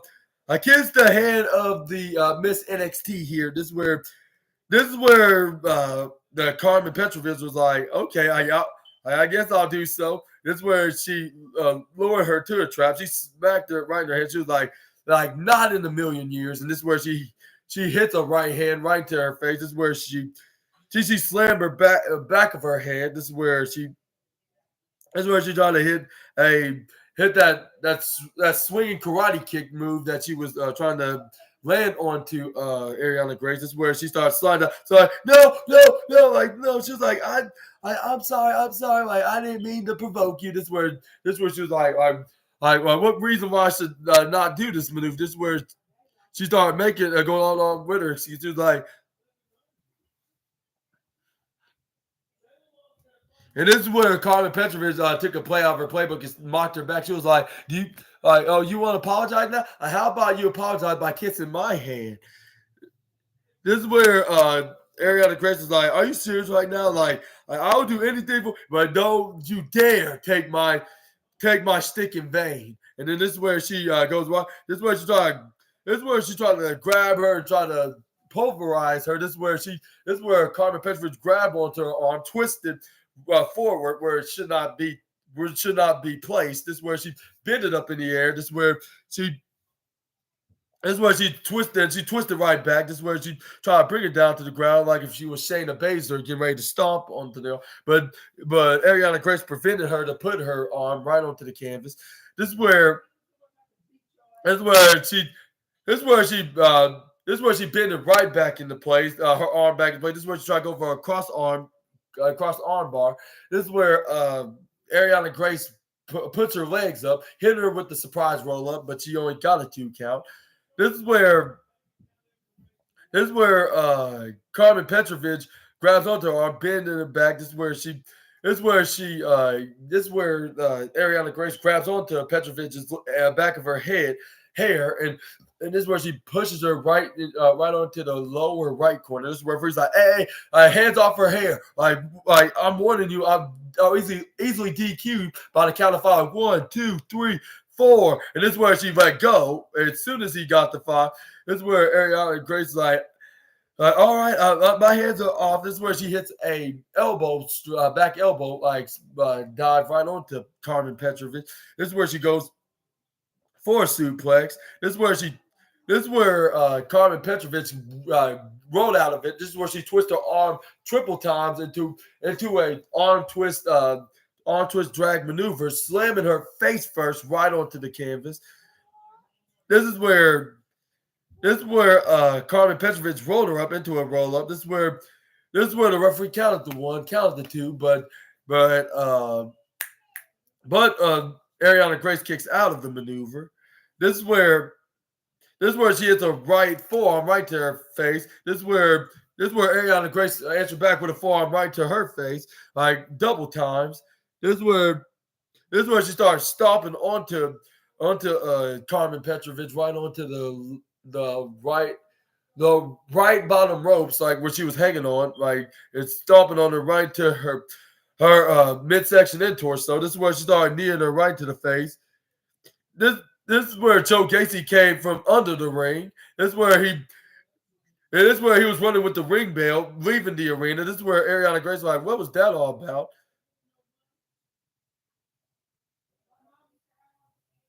This was like really gross. I was like, yeah, like tell me about it.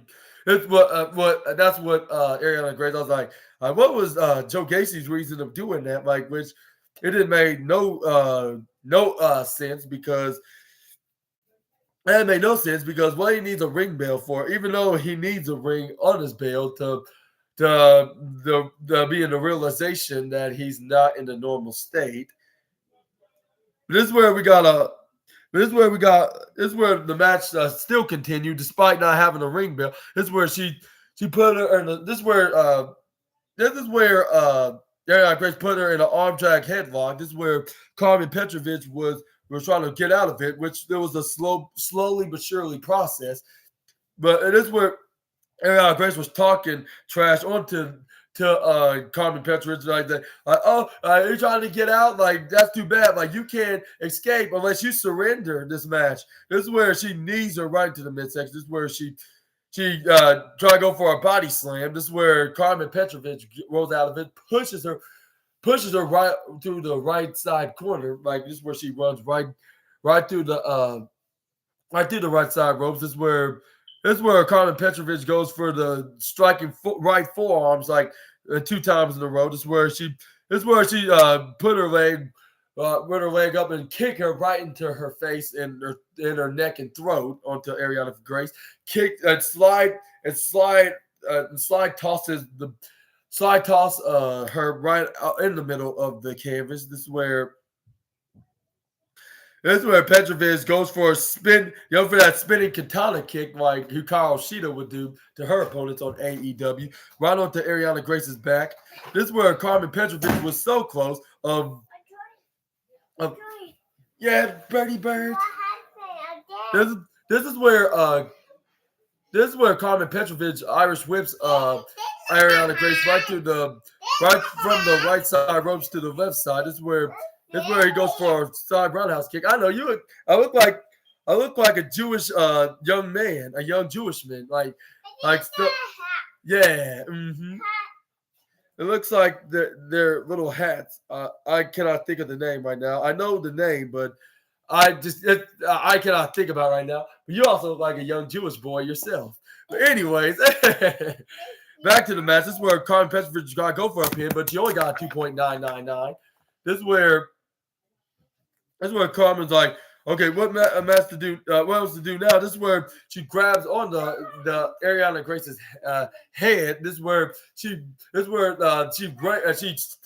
the eyes of Carmen, and then this is where she was grabbing onto her left eye, which the referee scolded Ariana Grace for doing such a maneuver. This is where she took advantage, capitalized, hits her finishing maneuver, which is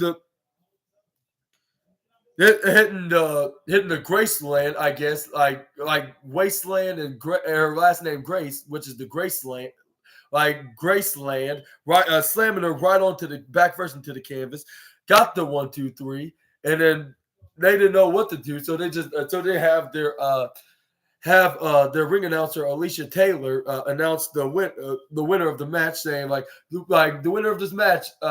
The winner of this match is Ariana Grace. Until finally, we do have Joe Gacy grab on the ring, went back into the arena, except this time in the audience, and start ringing the ring bell like ding, ding, ding. This is where the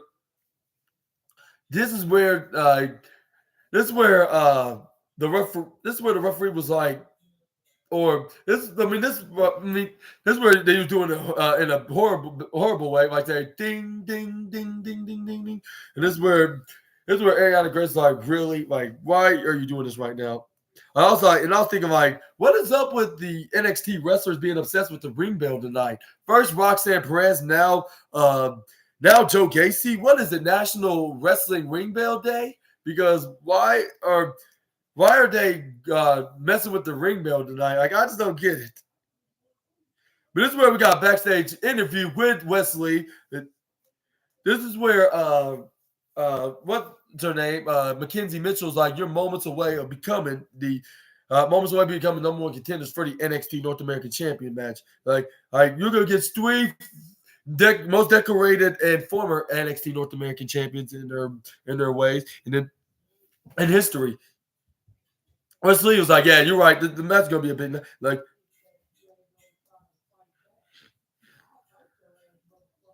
you can see people winning titles and losing titles, vice versa. Like, but it's different about me and this North American title. Like in NXT North American Championship, it's something special about me holding that title. Like I had to go to Deadline and just a week from the Saturday, and finally dethroned Dominic Mysterio. A long way coming for me getting screwed out of that championship by him and his Judgment Day group. And I have to be the one that's got to take that off of Dominic Mysterio. Now, before I get there, like I got Big Bronson Reed, like I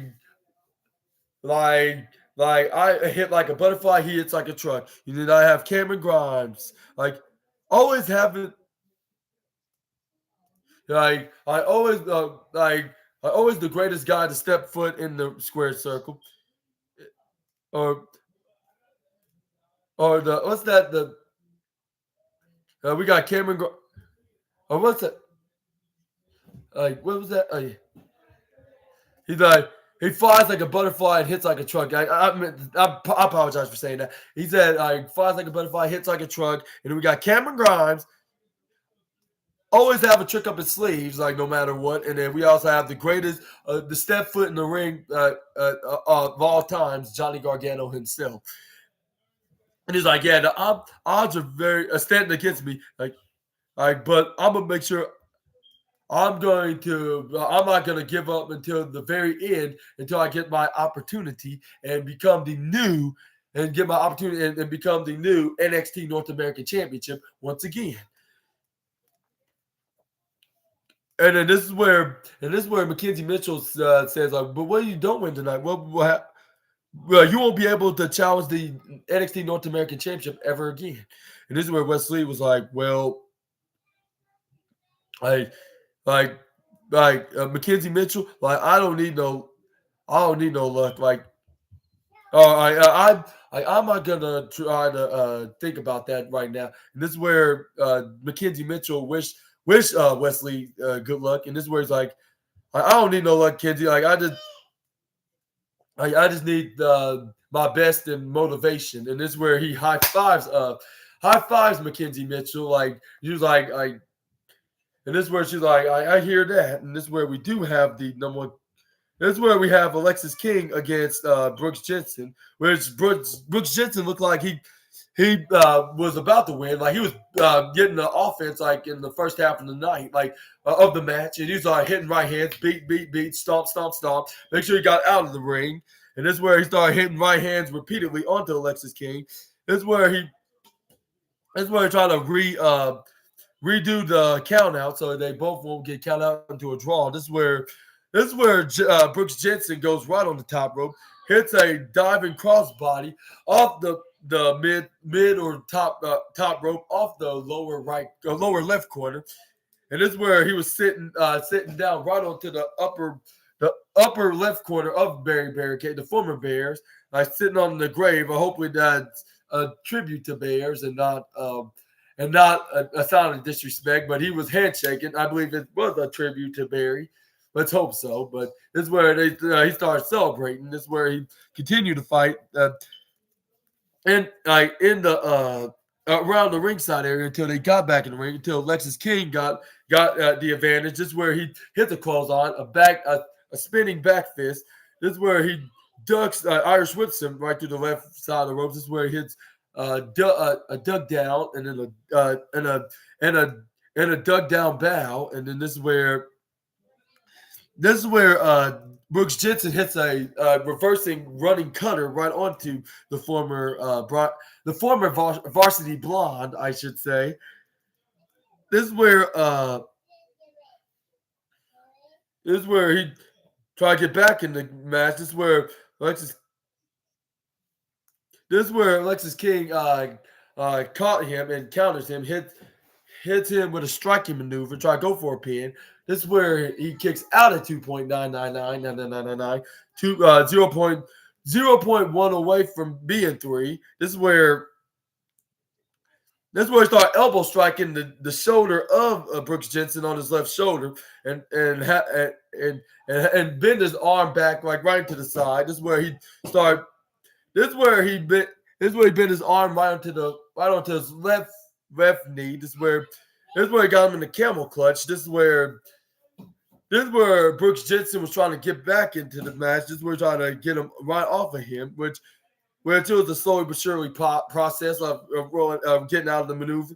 This is where he got out of it somehow, but gets snapmared by Lexus King. But he tried to go for a pin, like laying his midsection and torso right onto his shoulders, but only got a 1-2 ooh. This is where he kicks out, gets back up in a sitting snapmare position, but this is where Alexis King hits a striking kick right into the back of Brooks Jensen. This is where he started repeatedly doing the kicks, but it looked like the second time was no use because he got back up, hits a slapping, devastating chop onto the chest of Alexis King. He hits another one on top of that. This is where Alexis King hits a right boot to the face of Brooks Jensen. This is where he snapmared him right into the middle of the ring. This is where he had him in a headlock. This is where he put him in a sleeper again, but put his belly in front of right on top of the canvas. This is where Brooks Jensen got back up, got out of it. This is where, but Alexis King Irish whips him once again, but this time into the left side corner of the ropes. This is where he tried to go for a headlock or a running bulldog, which it was very confusing. I didn't know, but all I know is that Brooks Jensen counters it and hit a spinning back suplex right into the middle of the canvas. This is where they both got back up. This is where Alexis King goes for a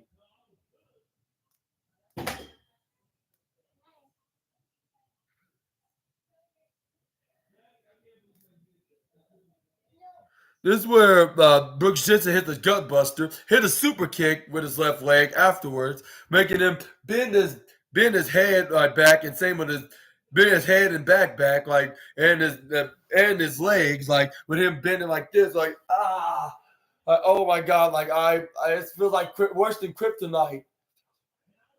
Excuse me. This is where Brooks Jensen goes. The Alexis King right through the bottom left corner. This is where Brooks Jensen kicks him right to the face. He rolls up right on the top rope in Sheamus fashion. This is where he's getting ready to hit a crossbody signature maneuver, which is a missile drop, which he did a missile drop kick onto Alexis King. This is where he goes for a pin, but he only got a 2.99999, just a 0.1 inch of a 0.1 second away from being 3. I was like, how did he kicked out before the referee can't even count the 3? This is where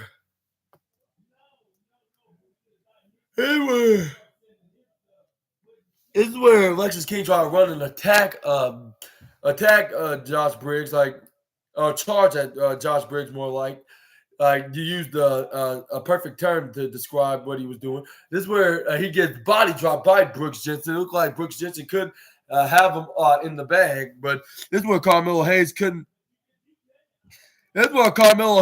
let go of seeking revenge on the Alexis King, but he waited in the last minute because he went right inside the right onto the apron. So like, getting up on there is like, you owe me my Iron Survivor match, and you're the one that attacked Trick Williams. Like, well, he did cost you your Iron Survivor. To qualify in the Iron Survivor match, but I don't know entirely about Trick Williams, which we're probably gonna see what truly happened by on the NXT Deadline pay-per-view or premium live event a week from the Saturday, which is 11 days from now. Yeah, 11 days. This is where the referees. But anyway, this is where the referees and Josh Briggs grabs him down, brings him down. This is where Carmelo Hayes like, you have a problem with that? Like that man cost me my Iron Survivor qualifier match. And attack my boy Trick. And this is where Josh Briggs was like, I understand that, but now's not the time because my boy Brooks Jensen is seconds away from beating him, and you can worry about getting revenge on him after this match. Anytime after this match, like just wait, just a moment. This is where Brooks Jensen tried to grab onto the leg of Alexis King, but gets kicked right to the face. This is where Alexis King hits that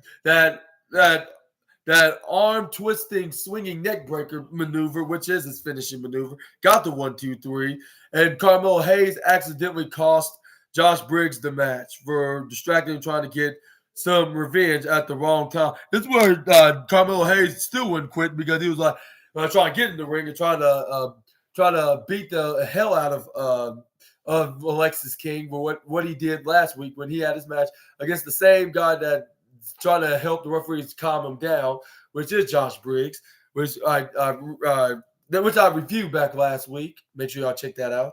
Part 15 of the NXT review. But something tells me we could see Alexis King and Carmelo Hayes at NXT Deadline while Trick Williams is going to face the likes of Braun Breaker, Dijak, and Josh Briggs into this Iron Survivor. And whoever that didn't make it, and whoever that didn't qualify yet, that lost the first round, that's going to have a second chance. Like just exactly like the women's match.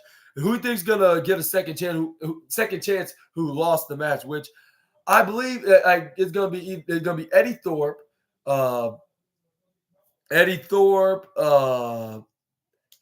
It's Eddie Thorpe, Carmelo Hayes, and Tyler Bate, and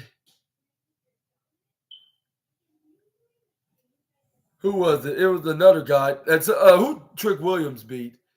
It was somebody. Nothing doesn't come to mind, unfortunately. But yeah, and the other guy who Trick Williams beat back a few weeks ago. But yeah, who do you think's going to win? And do you think Alexis King's going to cost him a second time in a row, double whammy in him in the process, which will lead up into a NXT Deadline match, one-on-one, the week from the Saturday? Y'all let me know down in the comments. Or are you going to see that Carmelo Hayes going to finally get his second chance of becoming the fifth participant in the Iron Survivor match? Only time will tell. But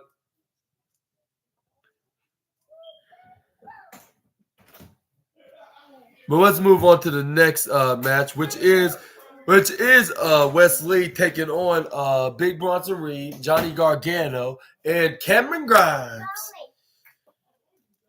And this is like playing WWE 2K23, especially with Johnny Gargano wearing the exact gear. But this is where Big Bronson Reed started going after everybody. This is where he was going on a rampant roll. This is where taking down like every single participant in this number one contenders match, with also Dominic Mysterio being sitting with with the commentators Booker T and Vic Joseph.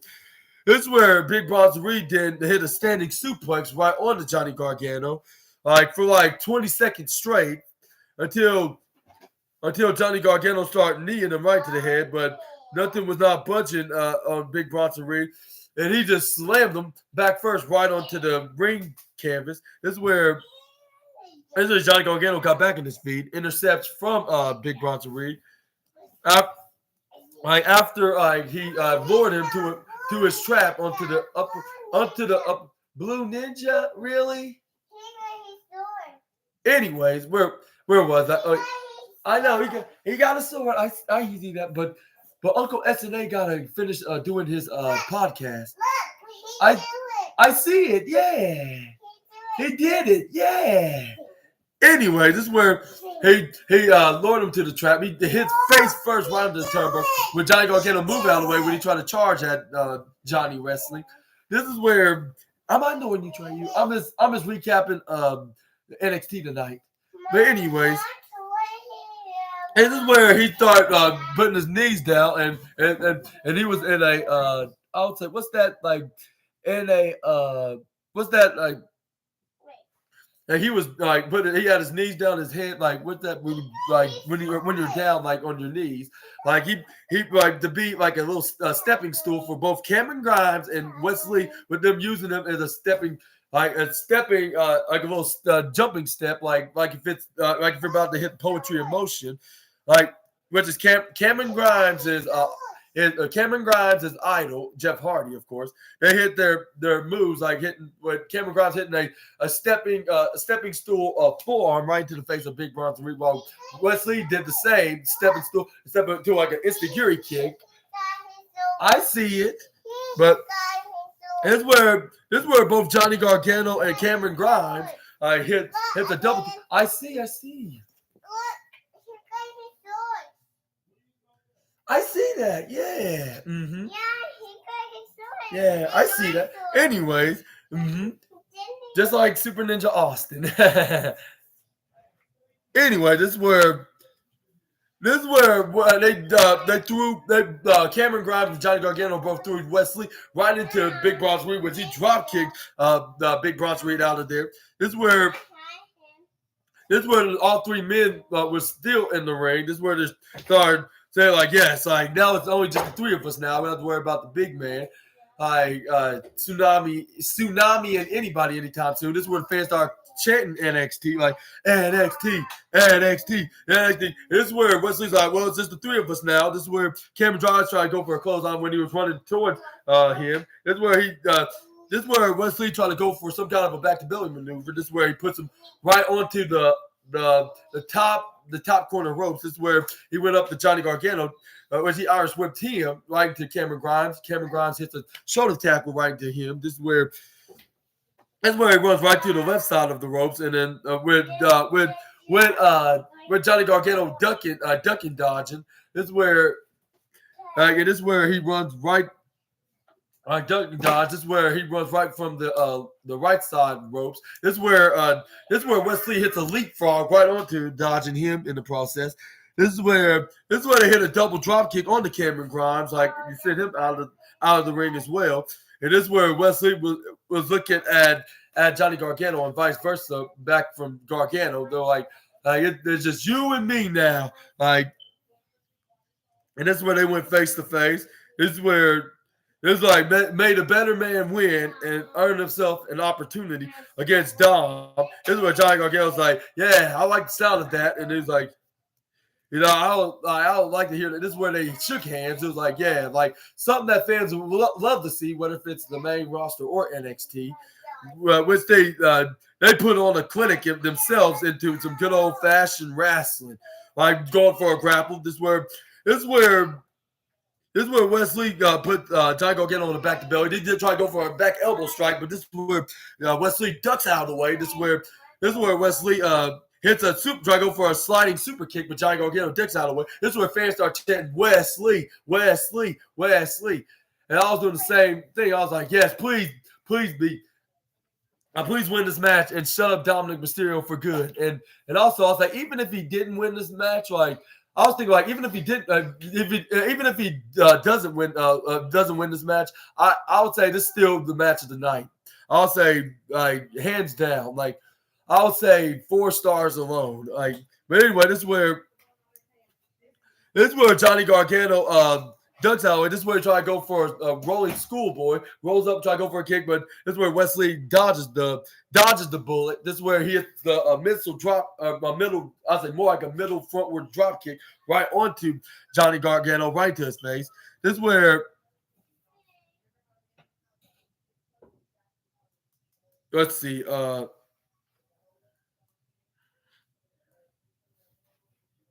This is where they're still on their feet, but after hitting strikes on each other, this is where Big Bronson try to go for a double clothesline on both men. They both duck out of the way. Johnny Gargano start with a right hand, and then Wesley join him with right hands of his own. This is where they start hitting right hands double teamingly. This is where he starts shoving both of them eventually. This is where Johnny Gargano try to go for a clothesline. Big Bronson Reed dodges out of the way. This is where he got him in the back. And I go reverse DDT, and this is where, like in the reverse DDT position, this is where Big Bronson Reed slams Wesley into a Uranagi right onto Johnny Gargano, like doing a double combo on both men. This is where Cameron Grimes came back in, trying to bring down the big man. He starts slide kicking right to the side of the legs, and this is where Cameron Grimes started continuing to do until he grabbed onto it. This is where he grabs onto his midsection, hits a one-handed spine buster right onto the millionaire. This is where Big Bronson Reed picks him up into a fireman's carry kind of position. This is where Cameron Grimes starts hitting an elbow strike right to the head of Big Bronson Reed. This is where Bronson Reed hits a side swipe kick right to the head of Big Bronson. This is where Cameron Grimes runs right through the lower corner ropes, hits a sunset flip, but this is where Bronson Reed was not going down. This is where, even though he was in a dizzy state, until Wesley hits a running crossbody, but this is where Big Bronson Reed still had him on his leg. Still standing with him, about to do a fallaway slam onto Wesley, but this is where Johnny Gargano grabs onto Cameron Grimes' legs. This is where he's about to do a slingshot right onto Cameron Grimes, using Cameron Grimes' head right onto Big Bronson Reed's family jewels. Which he did so, which Big Bronson Reed starts out, oh my God, I think he was crying too. I never felt so much pain. And then this is where he start going down. I start wreaking. This is what Dominic Mysterio was like, and he was basically stinking the same thing what the fans were chanting, which we're saying holy sugar honey iced tea. Well, not specifically sugar honey iced tea, just the starting letter initials that stands for sugar honey iced tea. Like they were chanting that. They were going back to back of muting it out, saying holy sugar, holy yeah, that's what they were doing. This is where Johnny Gargano's like, yeah, like I think you still should be good, even though taking a hit like that when Cameron Grimes going head first. This is where Wesley Hurricane-Rana's him out of the ring. And I was like, I hope he's doing all right, and hopefully he can start a family properly, because you cannot do it biologically without those. But enough about that right now. This is where Johnny Gargano goes right from behind, hits a knife edge chop right onto Wesley. This is where he turns around. Cameron Grimes stormed in and hit a clothesline right onto, like a thunderous clothesline, I should say, right onto a thunderous clothesline right onto Johnny Gargano. This is where Wesley came in, trying to go for a charging right onto Cameron Grimes. This is where he hits a gut buster right onto Wesley. This is where the fans were chanting, "This is awesome," and doing the clap. I was like, yeah, it sure is. Like you darn right, it's awesome. Like very awesome. Like this is like, yeah, I've been watching, even though my nephew was burying me with his stuffed animals earlier while watching this. Like it was still I buried me with his stuffed animals, like playing this hide and seek game, like his own version of it, of course. But anyway, yeah, it was like despite doing that with him, I was watching this NXT show. It was very entertaining. This is where Cameron Grimes hit a forward sliding roundhouse kick, hits a gut buster onto the Johnny Gargano, did a forward swinging roundhouse kick, and then a backwards sliding roundhouse kick right to the midsection of Johnny Gargano. Run right through the right side rope, hits a striking right boot right to the face of Johnny Gargano. This is where he thought he would have him for sure, right? Especially when he tried to go for a snake eyes right onto Johnny Gargano. This is where Wesley rolls out of it, but he gets back elbow by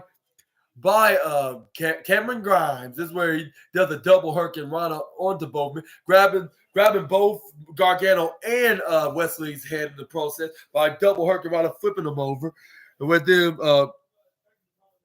them rolling out of nearly rolling out of the ring, but they still landed onto the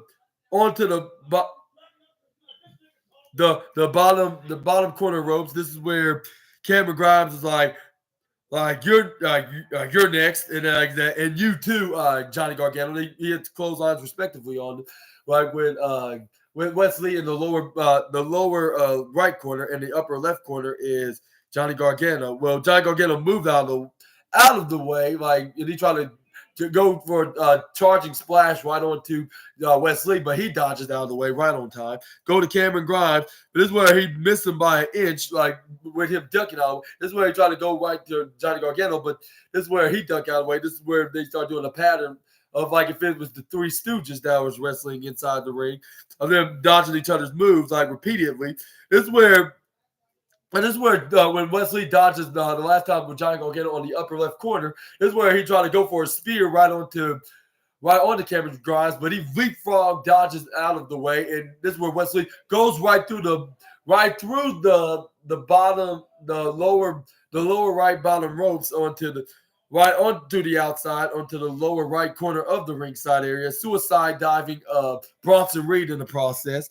This is where Cameron Grimes slides right over the top rope. This is where he hit the side swiping kick. This is where Johnny Gargano hit the step up instigiri right onto Cameron Grimes, which he was hanging on to the ropes. This is where Johnny Gargano's like, up. Like, okay, like he was like, okay, he's out. Like anybody want to see me in more action, like more action, like, well, they're gonna be putting more where that came from. That's what he told the fans. Well, looked like in his eyes. This is where he runs right through the left side of the ropes, go right through the right side into a suicide dive in the right side of the ringside area. He landed face first right onto the announcer's table, running inside. This is where he hit the suicide dive to Wesley as well, onto the left in the left corner of the ringside area. This is where Johnny Gargano's like, nope, I'm not just done yet. Like, this is where he runs right. I'm not done. Like, I need one more. Like, and that is Cameron Grimes right in the middle. This is where he runs right towards the lower corner of the ringside area, suicide diving in with him landing right onto the Barry barricade, well, former Barry barricade, and he's dead. Like, and that's very sad that he gets hit. His barricade corpse got hit with some wrestling with a wrestling body that's soon to be a corpse itself, but not right now, of course, thank God. But anyways, we're going. This is where Johnny Gargano. Anyway, he throws Cameron Grimes back in the ring. This is where Cameron Grimes hit the striking knuckle right hand to the face of Johnny Gargano. This is where fans start chanting Johnny Wrestling, clap, clap, clap, clap, Johnny Wrestling. This is where Cameron Grimes went right through the upper. I'll say the upper corner ropes, run right through there. This is where he tried to get ready to hit a double foot stomp on the Johnny Gargano, but he intercepted him with a springboard spear right through the middle and the top rope, like bringing him down. This is where Johnny Gargano's like, yeah, that's it right there. That's one. And this is where he tried to go for a pin, but he would have gotten the win if it hadn't been for Wesley for the save, of saving his own opportunity of becoming number one contender and possibly winning his NXT North American Championship back. And this is where Jericho gets out. Are you serious right now? Like, I know you're too serious about your North American title right now, but dang, like that was unexpected. Like, that was way too unexpected. This is where he tried to go for a right arm clothesline, but he ducks out of the way. Started hitting kicks back and forth, forward and back, like side, midsection, like going for kicks, like into the midsection and the side. His step up into Geary afterwards. This is where he used. This is where he hits. Used Johnny Gargano as a stepping stool again to jump right onto Cameron Grimes into a meteor. Like, he had him into arms wrapped around his legs. He tried to go for a pin, but he only got a 2.1 count out of the pinfall after doing the stepping stool meteora. This is where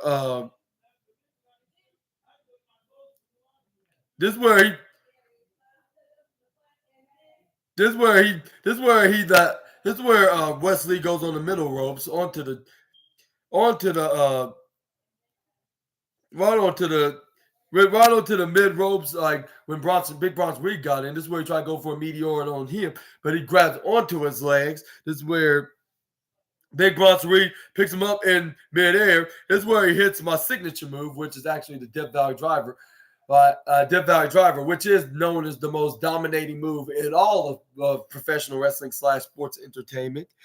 This is where Big Bronson Reed tried to go for a pinfall maneuver, but this is where Wesley kicks out the last second, which I hope that not shows that it's weak, which that'll make me somewhere crying right now, which that's something I rarely do at least nowadays. But it was just a metaphoric joke. But anyways. Wesley kicks out the last second. I believe it's the most powerful and dominating move. It's because Wesley was not giving up, because he promised and he vows to become number one contender and win back his title a week from the Saturday at NXT Deadline. But this is where Big Bronson Reed Irish whips Cameron Grimes right onto the upper left corner. But this is where Cameron Grimes counters out of it. This is where he hit the instant-giri and soon after a super kick, but Big Bronson Reed was still up and standing in the middle of the ring. This is where Cameron Grimes will go right on the top turnbuckle on the upper left corner. This is where he tried to go for the crossbody, which is the ultimate comeback move in 2023 in sports entertainment / pro wrestling. This is where he hits the crossbody. This is where he tried to go for a pin, but he only got a 2.8 count, which it was so close. Like, even though it wasn't close enough from the Death Valley Driver and Wesley's Meteor, of course. Well, not Meteor. I mean, it was close. It was closer than the Meteor. I meant just the Death Valley Driver, more like. My apologies. But anyways, this is where the fans start chanting, "This is awesome." This is where they start repeatedly saying this. They were saying, "This is awesome," chants. This is where Johnny Gargano hit the super kick right in the midsection of Big Bronson Reed. This is where Vic Joseph acknowledged the fans, saying it sure is an awesome match. This is where Johnny Gargano hit the tornado DDT by slide kicking both Wesley and Cameron Grimes to do the maneuver. But Big Bronson Reed countered him and tossed him right over. This is where Big Bronson Reed was heading towards Wesley and Cameron Grimes. This is where he hits a sandwich Mack truck, I should say, like sandwiching both Wesley and Cameron Grimes onto the bottom left corner. Like, this is where he puts him right on the top rope. This is where Big Bronson Reed hits a. This is where Big Bronson Reed hits try to go for my signature move again, which I'm not sure it was a guarantee this time. But this is where Big Bronson Reed also grabs onto Johnny Gargano into some kind of into a back body drop position kind of maneuver while he had what's his name? Oh yeah, it was Cameron Grimes. It was Cameron Grimes who was on his shoulder steal. Like this, is where he was trying to grab on the Wesley onto the top, which I believe Wesley kind of oversold that because he just went on top of him anyways. But I guess I was wrong because he had Johnny Gargano in a back body drop while he back body drops Johnny Gargano while Samoan drop both Wesley and Cameron Grimes, which last time I checked, Big Bronson Reed is not Samoan, but I believe he's a Hawaiian mixed with a Hawaiian and Australian, so I would say more like a Hawaiian drop. But anyways, this is where the fans start chanting the "Holy Sugar Honey Iced Tea" chants. This is where Big Bronson Reed go for a pin to Cameron Grimes, but he instantly kicks out at 2. This is where Big Bronson Reed's like, I tried every single move, every move into this match, and until he went to realization that he tried every single move but one particular move that puts his opponents away, which is, I believe, is the new protected move that never been kicked out before. Since the end of days is no longer the most protected move in all the sports entertainment. This is where Big Bronson Reed got back up on off his knees. This is where he saw Cameron Grimes was hanging on to the upper left corner of the turnbuckle. This is where he put him right on the top rope. This is where he was getting ready to hit a maneuver, which I believe probably was he was trying to attempt to go for another Samoan drop, more like a Hawaiian drop. This is where Cameron Grimes took a page out of Eddie Kingston and John Moxley's playbook and started biting the head. I'll say also Mike Tyson too, like a wrestler version. This is where Cameron Grimes did a sunset flip, which Vic Joseph was wondering if he had the strength of bringing down the big man. This is where Wesley and Johnny Gargano help him out, and this is where they did a triple. A triple team, I should say. Yeah, triple team combo power bomb right onto the big man, bringing him down. The fans started chanting their holy sugar honey iced tea chants, which even made Dominic Mysterio mouth drop like, are you serious? Like, they literally just did it. They lifted him up in the air and slammed him like into the middle of the canvas. This is where the fans start continuing that holy sugar honey iced tea, holy sugar, which they didn't say sugar honey iced tea, of course. But yeah, they muted it out, so you wouldn't hear them exactly say the word because they're on USA. They have their restrictions. But anyway, if it was Peacock, it would have been a different story, of course. This is where both Wesley, Cameron Grimes, and Johnny Gargano started sending forearms and elbow strikes back, front four elbow strikes to each other respectively, until Wesley tried to go for one on Cameron Grimes, but he ducked out of the way, and he had him from behind with a back suplex. But this is where I believe Wesley flips out of it. This is where he tried to go for running crossbody, like running right through the ropes onto the upper corner. This is where Cameron Grimes tried to go for a what's that move? The running Spanish fly, but the move was botched. Like, I believe the move was botched, and then Wesley was right on top of him. This is where he pinned him, but he only got a 2 count. This is where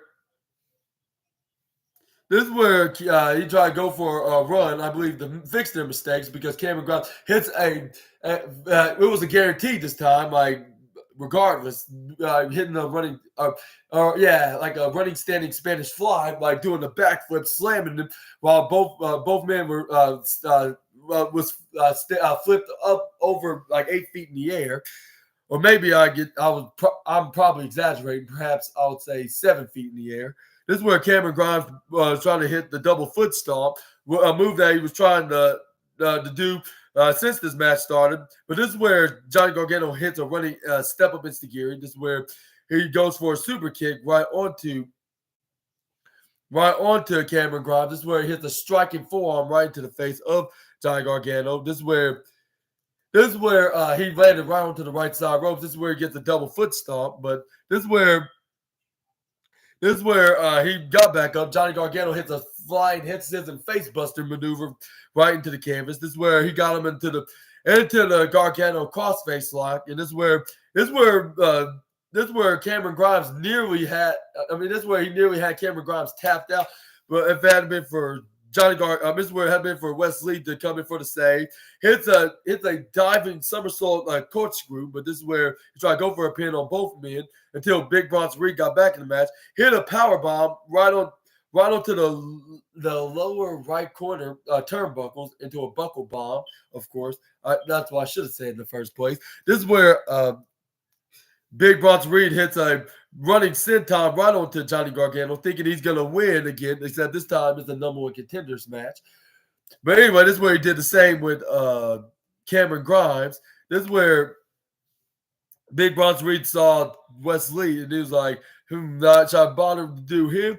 Like, yeah, maybe I should. This is where he tried to go for a charging splash right onto him. Luckily, Wes Lee dodged out of the way. This is where he had him into a – this is where he – had him in tried to go for insecurity, but I think he got this is where he got countered, got hit with a strike with a right hand. This is where Wes Lee managed to get up right on top rope with Big Bronson Reed. This is where he tried to go for, I believe, a Frankensteiner, but this is where Big Bronson Reed intercepts and grabs him into a gorilla press slam right.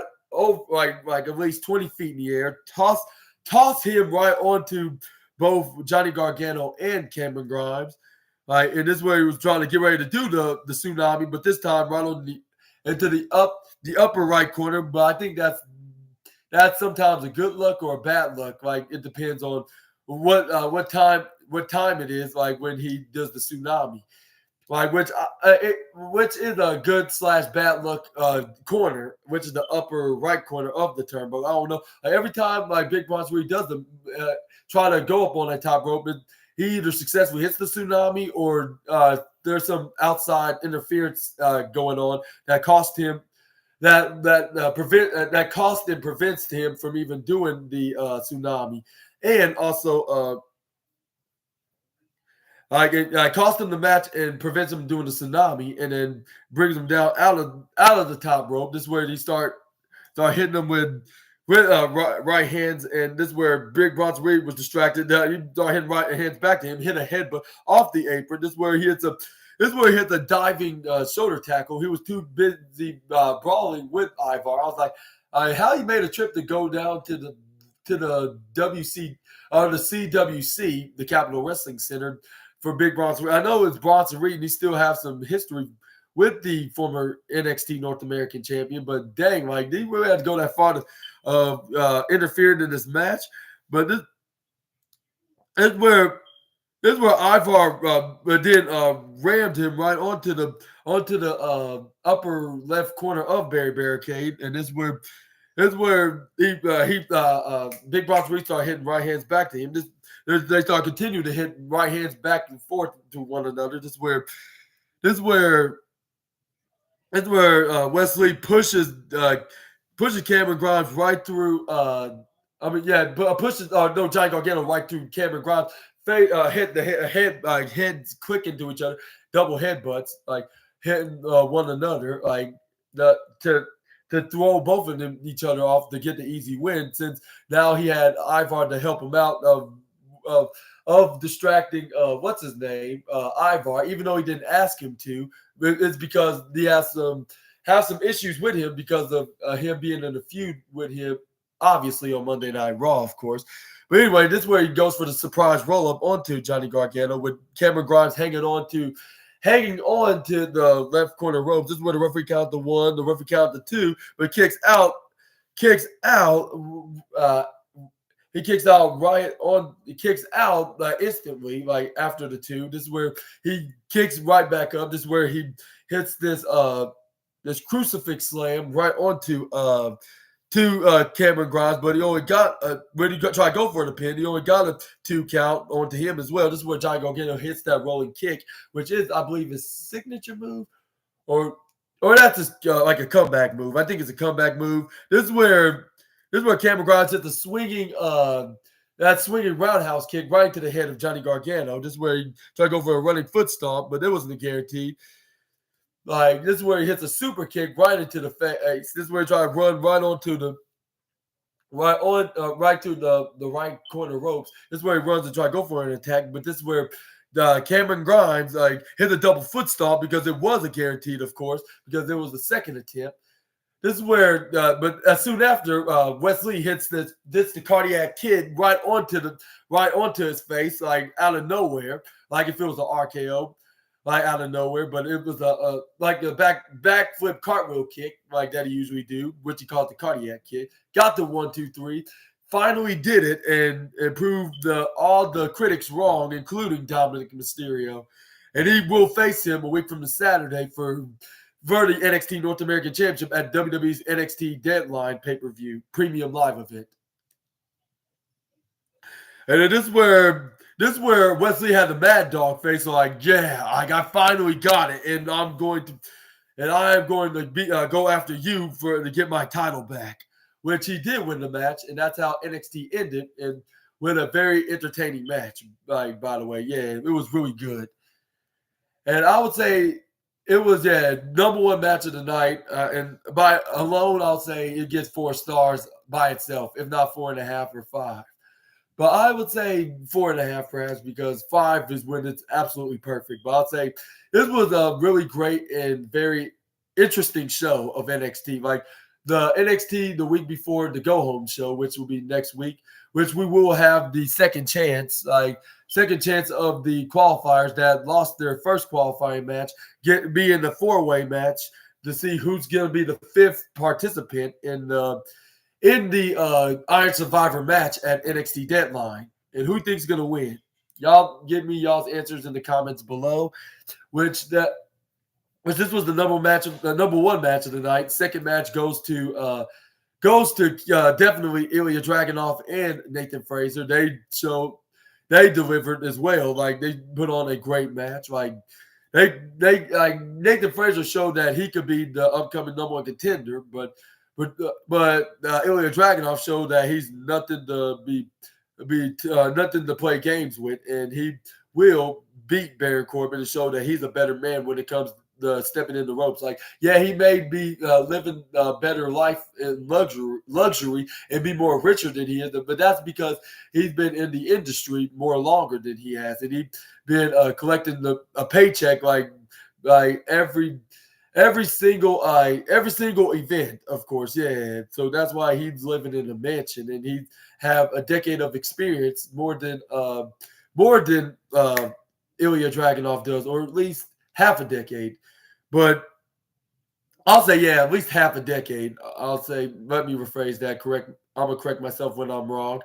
But anyways, yeah. And who do you think is gonna win this NXT North American Championship match at the Deadline show? And who's going to win the Deadline men's and women's matches to earn himself a guaranteed shot at the men's and women's NXT championships? And also, who's going to win the NXT men's championship between Ilya Dragunov and Baron Corbin? Y'all give me y'all's thoughts in the comments below about that. Also, we have the tag team championship match with Tony D'Angelo and Channing Stacks Lorenzo, the family, against Los Lotharios with Angel Garza and Humberto Carrillo. And also the men's and women's Iron Survivor match, which they were really good, which those were like the 4th and 5th matches of the night, which was Kalani Jordan and Kiana James and Braun Breaker and Eddie Thorpe, which Eddie Thorpe and I'll say the Eddie Thorpe and the Eddie Thorpe and Braun Breaker match, probably the 5th match of the night. The 3rd match of the 4th match, the 5th match of the night, that, and the 4th match of the night is Kiana James and Kalani Jordan, which it shows that Kalani Jordan could possibly win the match, like next to the likes of Tiffany Stratton in the match, like which those are like the top 2 picks of the top 2 favorites of the Iron Survivor match. And I'll say the top 2 favorites of the men's match is probably either Dijak or I'll say Dijak, Braun Breaker, or even Josh Briggs, if you ask me. But yeah, y'all let me know in the comments below. But yeah, that was your NXT review. Hopefully, what y'all thought about it, y'all let me know in the comments below. But I'll give you 4 stars overall. Like with most of the matches being very entertaining and very something to watch and something to talk about on this video on the SNA podcast, and something to look forward for what's next for on the road to NXT deadline, and who's going to be getting a second chance and being the fifth participant on both the men's and women's. And do you think it's going on the women's side? What do you think it's going to be, like Fallon Henley or Kiana James, Roxanne Perez, or any who was? Oh yeah, Gigi Dolan. It was Gigi Dolan. Yeah, that's right. And then same with the men's with Carmelo Hayes and Eddie Thorpe and Eddie Thorpe and who was Eddie Thorpe, Carmelo Hayes, and Tyler Bate, and who was that guy that Trick Williams faced? I cannot remember right now, but either way, like, who's gonna win that match? Y'all sound off in the comments below and tell me who's the fourth guy that's possibly gonna get a second chance that Trick Williams beat in the Iron Survivor match. Let me know all about that in the comments below and how y'all rank NXT tonight. But yeah, I've been your host, Super Ninja Austin. This was the 147th episode of the SNA podcast, like part 16 of the NXT review. And yeah, hopefully you like this video. And if you did, please smash and hit the huge thumbs up button, and then subscribe. Click the bell notification so you can be notified when I upload upload my videos on at the Super Ninja at Super Ninja Austin 213. And also share with your friends and family, and also comment what your thoughts about me doing these podcasts from the last 3 months. And also, I'm gonna be making my episode 148th video of the SNA podcast, the wrestling news, which will be part 53, and then also the AEW Dynamite review, part 16. Make sure y'all check that out tomorrow in the afternoon and evening, and hopefully you have a great afternoon. Have a great Tuesday night, and I'll see you all tomorrow afternoon. Until we meet again, Super Ninja Austin, the assassin, is out. Bye-bye, my SNA fans.